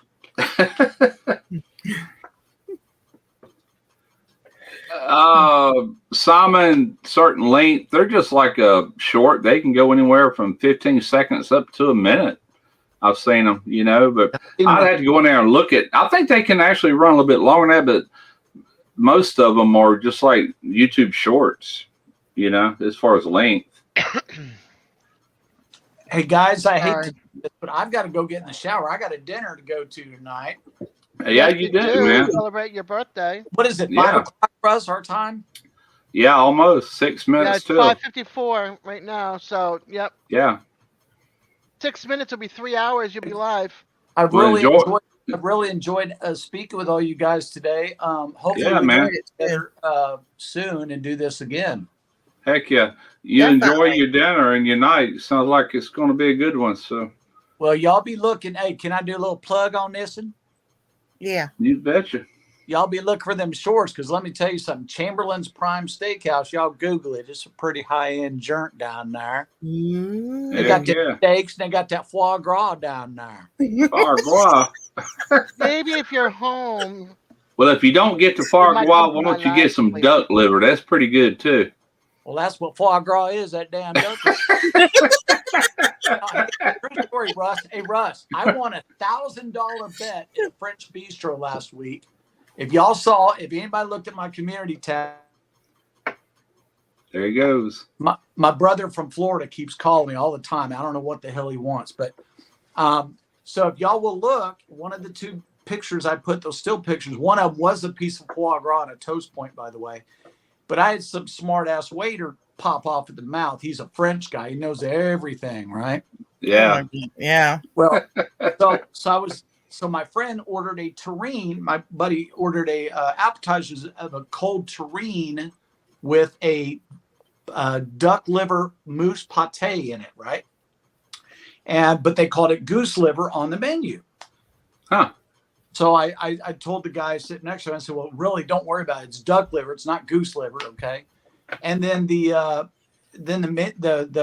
maitre d' guy goes, well, sir, I'm sorry to inform you, but the chef informs me it is the goose liver. So I bet $1,000 it ain't there, Poppy. And he goes, sir, do you have $1,000 to wager? I said, well, I got 2,000 if you want to make it interesting. Yeah. He looks over at the bartender, because we're sitting at the bar. He goes, tell chef I'd like to see him, please, up at the front.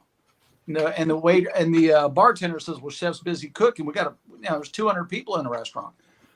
And he goes, sir, I will be right back to collect my earnings. And I said, you bring that damn debit card, son, when you come back through here.